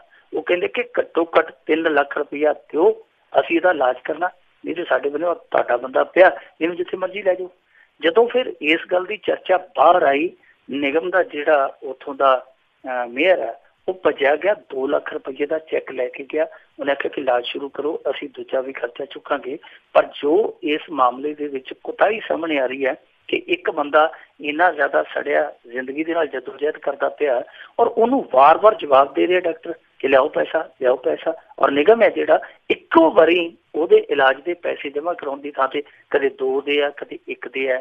ਜਿਵੇਂ ਹੱਡੀ ਤੇ ਆਪਾਂ ਸੌਦਾ ਪਤਾ ਲੈ ਕੇ ਆਉਣੇ ਕਿ ਅੱਜ 50 ਰੱਖ ਲਾ, 100 ਕੱਲ ਨੂੰ ਦੇ ਜੂ, 100 ਕੱਲ ਨੂੰ ਰੱਖ ਲਾ, 50 ਪਰਸੋਂ ਦੇ ਜੂ। ਇਹ ਹਿਸਾਬ ਕਿਤਾਬ ਹੈ ਜਿਹੜਾ ਦੇਖ ਕੇ ਸਾਰੇ ਹੀ ਹੈਰਾਨ ਸਨ ਕਿ ਏਡਾ ਵੱਡਾ ਨਿਗਮ, ਔਰ ਜਿਵੇਂ ਆਂਦੇ ਹੁੰਦੇ ਆ ਨਾ ਕਿ ਉੱਚਾ ਲੰਮਾ ਗੱਭਰੂ ਪੱਲੇ ਠੀਕਰੀਆਂ, ਕਿ ਏਡਾ ਵੱਡਾ ਨਿਗਮ ਆਪਣੇ ਮੁਲਾਜ਼ਮਾਂ ਦੇ ਇਲਾਜ ਦੇ ਵਿੱਚ ਇਸ ਤਰ੍ਹਾਂ ਕਰਦਾ ਪਿਆ ਜਿਵੇਂ ਵਿਆਜ ਤੋਂ ਉਹਨੇ ਕੋ ਫੜ ਲੈਂਦੇ ਤੇ ਬੁੱਤਾ ਸਾਰ ਲਿਆ, ਉਹਨੇ ਕੋ ਫੜ ਲੈਂਦੇ ਤੇ ਬੁੱਤਾ ਸਾਰ ਲਿਆ। ਕਾਫੀ ਆਲੋਚਨਾ ਹੋ ਰਹੀ ਹੈ, ਪਰ ਇਸ ਤਰ੍ਹਾਂ ਦੀ ਨੌਬਤ ਰਾਜ ਕਰਨਵੀਰ ਸਿੰਘ ਜੀ ਆਉਣੀ ਨਹੀਂ ਚਾਹੀਦੀ। ਔਰ ਖਾਸ ਤੌਰ ਤੇ ਇਹਨਾਂ ਕਰਮਚਾਰੀਆਂ ਦੇ ਮਾਮਲੇ 'ਚ ਤੇ ਕਦੇ ਵੀ ਨਹੀਂ, ਜਿਹੜੇ ਕਿ ਆਪਣੀ ਜਾਨ ਤਲੀ ਤੇ ਧਰ ਕੇ ਲੋਕਾਂ ਲਈ ਕੰਮ ਕਰਦੇ ਆ। ਜੀ ਜੀ ਬਿਲਕੁਲ। ਅਗਲੀ ਮਿੰਟੋ ਜੀ ਗੱਲ ਕਰੀਏ ਵੀ ਪੰਜਾਬ ਪੁਲਿਸ ਦਾ ਇੱਕ ਹੋਰ ਮੁਲਾਜ਼ਮ ਨਸ਼ੇ ਤੇ ਗੋਲੀ ਸਿੱਕੇ ਨਾਲ ਕਾਬੂ ਆ। ਅਸੀਂ ਇੰਦਰਜੀਤ ਬਾਰੇ ਕਹਿੰਦੇ ਸਾਂ ਕਿ ਇੰਦਰਜੀਤ ਅੰਦਰਜੀਤ ਬਣ ਗਿਆ, ਪਰ ਮੈਨੂੰ ਲੱਗਦਾ ਕਿ ਕਈ ਹੋਰ ਇੰਦਰਜੀਤ ਅੰਦਰਜੀਤ ਬਣ ਗਏ ਜੀ। ਇਹ ਜਿਹੜੀ ਗ੍ਰਿਫਤਾਰੀ ਅੱਜ ਹੋਈ ਆ, ਇਹ ਹੋਈ ਆ ਜੀ ਧਰਮਕੋਟ ਇਲਾਕੇ ਚੋਂ। ਧਰਮਕੋਟ ਤੁਹਾਨੂੰ ਪਤਾ ਹੀ ਹੈ ਕਿਹਨਾਂ ਦਾ ਇਲਾਕਾ ਜੀ। ਧਰਮਕੋਟ ਦੇ ਵਿੱਚੋਂ ਬਹੁਤ ਸਾਰੇ ਕਿਸੇ ਨਿਕਲਦੇ, ਖਾਸ ਤੌਰ ਤੇ ਮੋਗਾ, ਧਰਮਕੋਟ, ਜਥੇਦਾਰ ਤੋਤਾ ਸਿੰਘ ਦਾ ਇਲਾਕਾ ਬਹੁਤ ਮਸ਼ਹੂਰ ਇਲਾਕਾ। ਇਸ ਇਲਾਕੇ ਦੇ ਵਿੱਚੋਂ ਜਿਹੜੀ ਇਹ ਗ੍ਰਿਫਤਾਰੀ ਹੋਈ ਆ, ਕਾਂਸਟੇਬਲ ਆ ਵੈਸੇ ਇਹ ਪੰਜਾਬ ਪੁਲਿਸ ਦਾ, ਪਰ ਇਹਦੇ ਤੋਂ ਸਮਾਨ ਵਾਹਵਾ ਫੜਿਆ ਗਿਆ। 250 ਗ੍ਰਾਮ ਹੈਰੋਇਨ ਫੜੀ ਗਈ ਇਹਦੇ ਕੋਲੋਂ, ਔਰ ਇਹਦੇ ਕੋਲੋਂ ਇੱਕ AK-47 ਰਾਈਫਲ ਦਾ ਮੈਗਜ਼ੀਨ, SLR ਦੇ 3 ਮੈਗਜ਼ੀਨ, ਸਟੇਨ ਗਨ ਦਾ 1 ਮੈਗਜ਼ੀਨ, 2 ਕਾਰਬਨ ਦੇ ਮੈਗਜ਼ੀਨ, 1 ਮੈਗਜ਼ੀਨ ਹੈ ਜਿਹੜਾ 7 ਬੋਰ 62 mm ਦਾ, 62 ਜਿੰਦਾ ਕਾਰਤੂਸ ਆ, ਕੁਛ ਹੋਰ ਮਿਲਿਆ। ਪਰ ਇਹ ਬੜੀ ਵੇਖਣ ਵਾਲੀ ਗੱਲ ਆ ਕਿ ਦੇਖੋ ਮੈਗਜ਼ੀਨ ਹੀ ਮਿਲੇ ਆ, ਉਹ ਇਕੱਲੇ ਮੈਗਜ਼ੀਨ ਹੀ ਚਲਾਈ ਜਾਂਦਾ ਸੀ ਕਿ ਜਾਂ ਚਲਾਉਣ ਲਈ ਵੀ ਉਹਦੇ ਕੋਲ ਕੋਈ ਮਸ਼ੀਨਾਂ ਹੈਗੀਆਂ ਸੀ, ਇਹਦਾ ਜਵਾਬ ਨਹੀਂ ਮਿਲਿਆ। ਵੈਸੇ ਇਹ ਵੀ ਗ੍ਰਿਫਤਾਰੀ ਹੈ ਜਿਹੜੀ STF ਨੇ ਕੀਤੀ ਹੈ, ਜਿਹੜੀ ਸਪੈਸ਼ਲ ਟਾਸਕ ਫੋਰਸ ਬਣਾਈ ਹੈ। ਸਪੈਸ਼ਲ ਟਾਸਕ ਫੋਰਸ ਚੰਗਾ ਕੰਮ ਕਰਦੀ ਪਈ ਹੈ। ਕੁਛ ਲੋਕ ਇਹਨੂੰ ਇੰਦਰਜੀਤ ਹੋਰਾਂ ਵਾਲੇ ਕਾਂਡ ਦੇ ਨਾਲ ਹੀ ਜੋੜਦੇ ਆ ਕਿ ਉਸੇ ਪ੍ਰਕਰਨ ਦਾ ਹੀ ਇਹ ਹਿੱਸਾ, ਉਸੇ ਹੀ ਇਨਵੈਸਟੀਗੇਸ਼ਨ ਨੂੰ ਅੱਗੇ ਵਧਾਇਆ ਜਾ ਰਿਹਾ, ਕਿਉਂਕਿ ਪੰਜਾਬ ਪੁਲਿਸ ਦੇ ਅੰਦਰ ਵੀ ਇੱਕ ਨੈਕਸਸ ਹੈ। ਨੈਕਸਸ ਇਸ ਤਰ੍ਹਾਂ ਆ ਕਿ ਕੁਛ ਇਹਨਾਂ ਦੇ ਆਪਣੇ ਅਧਿਕਾਰੀ, ਕੁਛ ਕਰਮਚਾਰੀ ਆ ਜਿਹੜੇ ਉਹ ਸਮਗਲਰਾਂ ਦੇ ਨਾਲ ਸਾਠੀ ਕਾਠੀ ਰੱਖਦੇ ਆ। ਦੂਜੀ ਇਹ ਹਕੀਕਤ ਵੀ ਹੈ ਰਾਜ ਕਰਨਵੀਰ ਸਿੰਘ ਜੀ, ਤੁਹਾਨੂੰ ਸ਼ਾਇਦ ਯਾਦ ਹੋਣਾ, ਇੱਕ ਵਾਰੀ ਭਾਰਤ ਦੀ ਅਸੈਂਬਲੀ ਦੇ ਵਿੱਚ ਪਿਛਲੇ ਸਾਲ ਜਾਂ ਪਿਛਲੇ ਤੋਂ ਪਿਛਲੇ ਸਾਲ ਜਿਹੜਾ ਸਾਡਾ ਇੱਥੋਂ ਦਾ ਕੇਂਦਰੀ ਗ੍ਰਹਿ ਰਾਜ ਮੰਤਰੀ ਆ ਕਿਰਨ ਰਿਜੀਜੂ, ਉਹਨੇ ਇੱਕ ਅੰਕੜਾ ਰੱਖਿਆ ਸੀ। ਉਸ ਸਮੇਂ ਉਹ ਕਹਿੰਦੇ ਸੀਗੇ ਕਿ 56 ਕੇਸ ਸਾਹਮਣੇ ਆਏ ਆ, ਯਾਨੀ ਮੋਦੀ ਸਰਕਾਰ ਵੇਲੇ 56 ਕੇਸ ਇਹੋ ਜਿਹੇ ਸਾਹਮਣੇ ਆਏ ਆ ਜਿਨ੍ਹਾਂ ਦੇ ਵਿੱਚ ਸਿਕਿਉਰਿਟੀ ਫੋਰਸਿਸ ਸਮਗਲਰਾਂ ਦੇ ਨਾਲ ਸ਼ਾਮਲ ਸਨ। ਇਹਨਾਂ ਦੇ ਕਰਮਚਾਰੀ ਨਸ਼ੇ ਤਸਕਰਾਂ ਦੇ ਨਾਲ ਸੰਬੰਧ ਰੱਖਦੇ ਜਾਂ ਖੁਦ ਨਸ਼ਾ ਤਸਕਰੀ ਕਰਦੇ ਫੜੇ ਗਏ। ਔਰ ਉਹਨਾਂ 56 ਦੇ ਵਿੱਚੋਂ ਰਾਜ ਕਰਨਵੀਰ ਸਿੰਘ ਜੀ ਇੱਕ BSF ਦਾ ਜਵਾਨ ਸੀ, ਜਿਹੜਾ ਅਜਨਾਲੇ ਲਾਗੇ ਦਾ ਮੁੰਡਾ ਸੀ, ਗੁਰਪ੍ਰਤਾਪ ਜਿਹਨੇ 70 ਕਿਲੋ ਹੈਰੋਇਨ ਟਪਾਈ ਸੀ। ਬਾਕੀ 55 ਦੇ 55 ਪੰਜਾਬ ਪੁਲਿਸ ਦੇ ਸਨ ਜੀ। ਉਹ ਅਸੈਂਬਲੀ ਦੇ ਵਿੱਚ ਰਿਕਾਰਡ ਪਿਆ, ਔਨ ਰਿਕਾਰਡ ਗੱਲ ਪਈ ਆ, ਜਿਹੜਾ ਕਿ ਉੱਥੇ ਤੱਥ ਰੱਖਿਆ ਸੀ ਕਿਰਨ ਰਜੀਜੂ ਨੇ। ਸੋ ਜਦੋਂ ਏਡੇ ਵੱਡੇ ਪੱਧਰ ਤੇ ਇਹ ਫੜੇ ਜਾਂਦੇ ਆ, ਹੁਣ ਲੁਕਵੇਂ ਕਿੰਨੇ ਹੋਣਗੇ ਤੁਸੀਂ ਸਹਿਜੇ ਅੰਦਾਜ਼ਾ ਲਾ ਲਓ। ਸੋ ਮੇਰੇ ਖਿਆਲ ਦੇ ਨਾਲ STF ਲਈ ਸਭ ਤੋਂ ਵੱਡੀ ਚੁਣੌਤੀ ਇਹੋ ਹੀ ਸੀ ਕਿ ਆਪਣੇ ਵਿਭਾਗ ਦਾ ਇਹ ਜਿਹੜਾ ਅੰਦਰੂਨੀ ਇੰਦਰਜਾਲ ਹੈ ਇਹਨੂੰ ਕਿਵੇਂ ਤੋੜਿਆ ਜਾਵੇ। ਔਰ ਜੇ ਇਹ ਟੁੱਟ ਗਿਆ, ਮੇਰੇ ਖਿਆਲ ਦੇ ਨਾਲ ਸੁਝਾਅ ਵੱਧ ਸਕਦੇ ਆ। ਇਹਨਾਂ ਨੂੰ ਚੇਤਾ ਮੇਰੇ ਖਿਆਲ ਦੇ ਨਾਲ ਥੋੜਾ ਜਿਹਾ ਲੇਟ ਆਇਆ, ਕਿਉਂਕਿ ਇਹਨਾਂ ਨੂੰ ਪਹਿਲਾਂ ਹੀ ਚੇਤਾ ਕਰ ਲੈਣਾ ਚਾਹੀਦਾ ਸੀ ਕਿ ਜੇ ਬਾਹਰ ਸਫਾਈ ਕਰਨੀ ਆ ਉਹਦਾ ਫਾਇਦਾ ਤਾਂ ਹੀ ਹੈ ਜੇ ਅਸੀਂ ਪਹਿਲਾਂ ਘਰ ਸਾਫ਼ ਕਰ ਲਈਏ, ਕਿਉਂਕਿ ਨਹੀਂ ਤੇ ਜੇ ਅਸੀਂ ਬਾਹਰੋਂ ਲੱਗਾਂਗੇ, ਬਾਹਰੋਂ ਫੇਰ ਕੂੜਾ ਜਿਹੜਾ ਘਰ ਦੇ ਵਿੱਚ ਆਉਣਾ, ਤੇ ਘਰ ਦਾ ਕੂੜਾ ਜਿਹੜਾ ਜੇ ਬਾਹਰ ਕਰੀ ਚੱਲਾਂਗੇ ਬਾਹਰੋਂ ਫੇਰ ਅੰਦਰ ਆ ਜਾਣਾ। ਸੋ ਘਰ ਦੀ ਪਹਿਲਾਂ ਸਫਾਈ, ਬਾਹਰ ਦੀ ਬਾਅਦ ਦੇ ਵਿੱਚ। ਇਹਨਾਂ ਨੇ ਸਫਾਈ ਜਿਹੜੀ ਕੀਤੀ ਹੈ ਸ਼ੁਰੂ, ਇਹ ਸਫਾਈ ਨੂੰ ਹੁਣ ਥੋੜਾ ਜਿਹਾ ਹੋਰ ਅੱਗੇ ਲਿਜਾਣਾ ਚਾਹੀਦਾ। ਜੇ ਇਸ ਤਰ੍ਹਾਂ ਕੰਮ ਚੱਲਦਾ ਰਿਹਾ ਵਿਭਾਗ ਦੇ ਵਿੱਚੋਂ, ਜੇ ਇਸ ਤਰ੍ਹਾਂ ਇਹਨਾਂ ਨੇ ਕਾਲੀਆਂ ਭੇਡਾਂ ਚੁਣ ਲਈਆਂ, ਤੇ ਫਿਰ ਬਹੁਤ ਹੱਦ ਤੱਕ ਇਹ ਸਫਲਤਾ ਦੇ ਨੇੜੇ ਪਹੁੰਚ ਸਕਦੇ ਆ। ਜੀ ਜੀ। ਤੇ ਮਿੰਟੂ ਜੀ, ਇੱਕ ਬ੍ਰੇਕ ਦਾ ਵੇਲਾ ਹੋ ਚੁੱਕਾ, ਆਪਾਂ ਛੋਟੀ ਜਿਹੀ ਬ੍ਰੇਕ ਲਵਾਂਗੇ। ਬ੍ਰੇਕ ਤੋਂ ਬਾਅਦ ਮੁੜ ਕੇ ਵਾਪਸ ਆਵਾਂਗੇ ਤੇ ਕੁਝ ਕੁ ਰਹਿੰਦੀਆਂ ਹੋਈਆਂ ਖਬਰਾਂ, ਤੇ ਫਿਰ ਉਸ ਤੋਂ ਬਾਅਦ ਦੇ ਵਿੱਚ ਕਾਲਸ ਜਿਹੜੀਆਂ ਉਹ ਆਪਾਂ ਲਵਾਂਗੇ। ਕਾਲ ਕਰਨ ਦੇ ਲਈ ਸਰੋਤਿਓ ਨੰਬਰ ਹੈਗਾ 408 272 5200 4082725200। ਮਿਲਦੇ ਇੱਕ ਛੋਟੀ ਜਿਹੀ ਕਮਰਸ਼ੀਅਲ ਬ੍ਰੇਕ ਤੋਂ ਬਾਅਦ।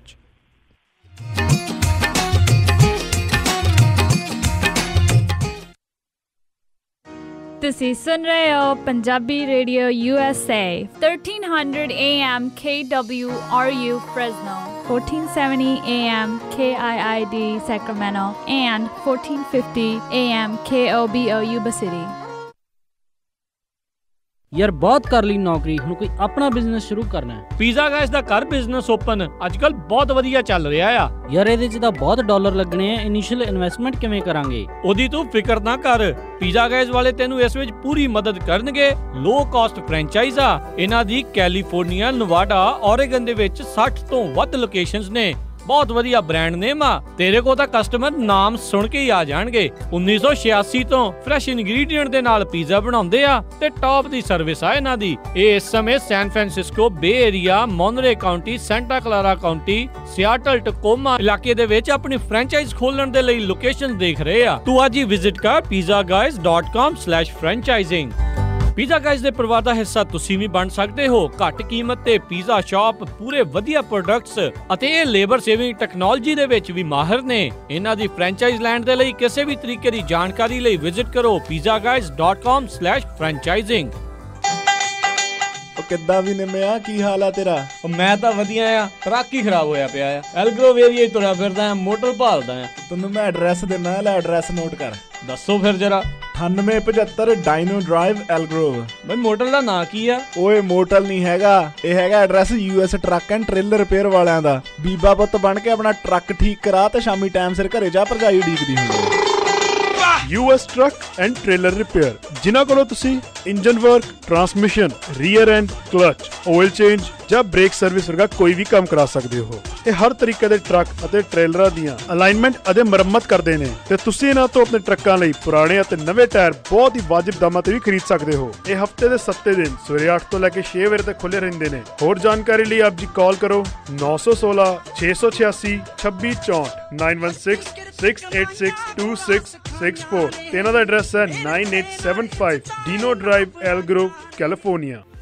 ਸੈਕਰਾਮੈਂਟੋ ਇਲਾਕੇ ਦੇ ਵਿੱਚ ਡਾਕਟਰ ਪਰਮਜੀਤ ਸਿੰਘ ਤੱਖਰ MD ਉਹਨਾਂ ਦੀ ਸਰਪ੍ਰਸਤੀ ਹੇਠ ਤੱਖਰ ਅਰਜੈਂਟ ਕੇਅਰ ਅਤੇ family medicine clinic 8191 Timberlake Way, suite 400 Sacramento. Takhar urgent care ਅਤੇ ਫੈਮਿਲੀ ਮੈਡੀਸਨ ਕਲੀਨਿਕ ਤੋਂ ਤੁਸੀਂ immigration physical, DOT physicals, blood pressure treatment, ਦਿਲ ਦੀਆਂ ਬਿਮਾਰੀਆਂ, ਢਿੱਡ ਦੀਆਂ ਬਿਮਾਰੀਆਂ, diabetes, arthritis, back neck pain, mental illness, EKG, blood work, urine analysis, TB testing, pregnancy testing, year irrigation, ingrown टोनेल removal ਦੇ ਨਾਲ ਹੋਰ ਵੀ ਕਈ ਬਿਮਾਰੀਆਂ ਦਾ ਇਲਾਜ ਕਰਵਾ ਸਕਦੇ ਹੋ। ਤੁਸੀਂ ਇਹਨਾਂ ਦੇ ਕੋਲੋਂ ਸਕਿਨ ਦਾ ਤੇ ਚਮੜੀ ਦੇ ਰੋਗਾਂ ਦਾ ਇਲਾਜ ਕਰਵਾ ਸਕਦੇ ਹੋ। ਵਧੇਰੇ ਜਾਣਕਾਰੀ ਲਈ ਕਾਲ ਕਰੋ 9166888888 916 688 8888। ਤਖਰ ਅਰਜੈਂਟ ਕੇਅਰ ਅਤੇ family medicine clinic 8191 Timberlake Way, Suite 400, Sacramento 9166888888।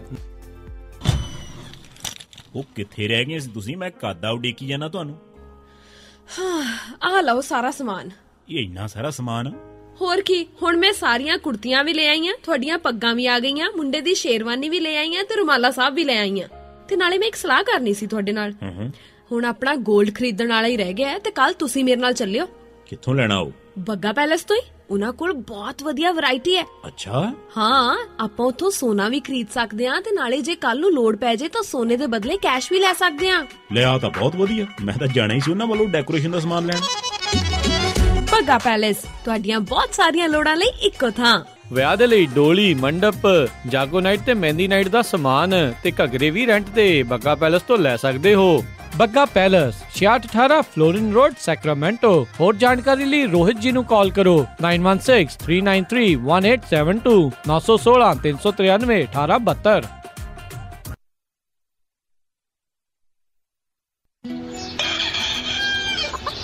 हर चढ़दी सवेर तो टलदी रात ताईं, साल दे 365 ते हफ्ते दे 7 दिन सुनदे रहो अपना मानयोग ते मन पाउंदा रेडियो, पंजाबी रेडियो USA।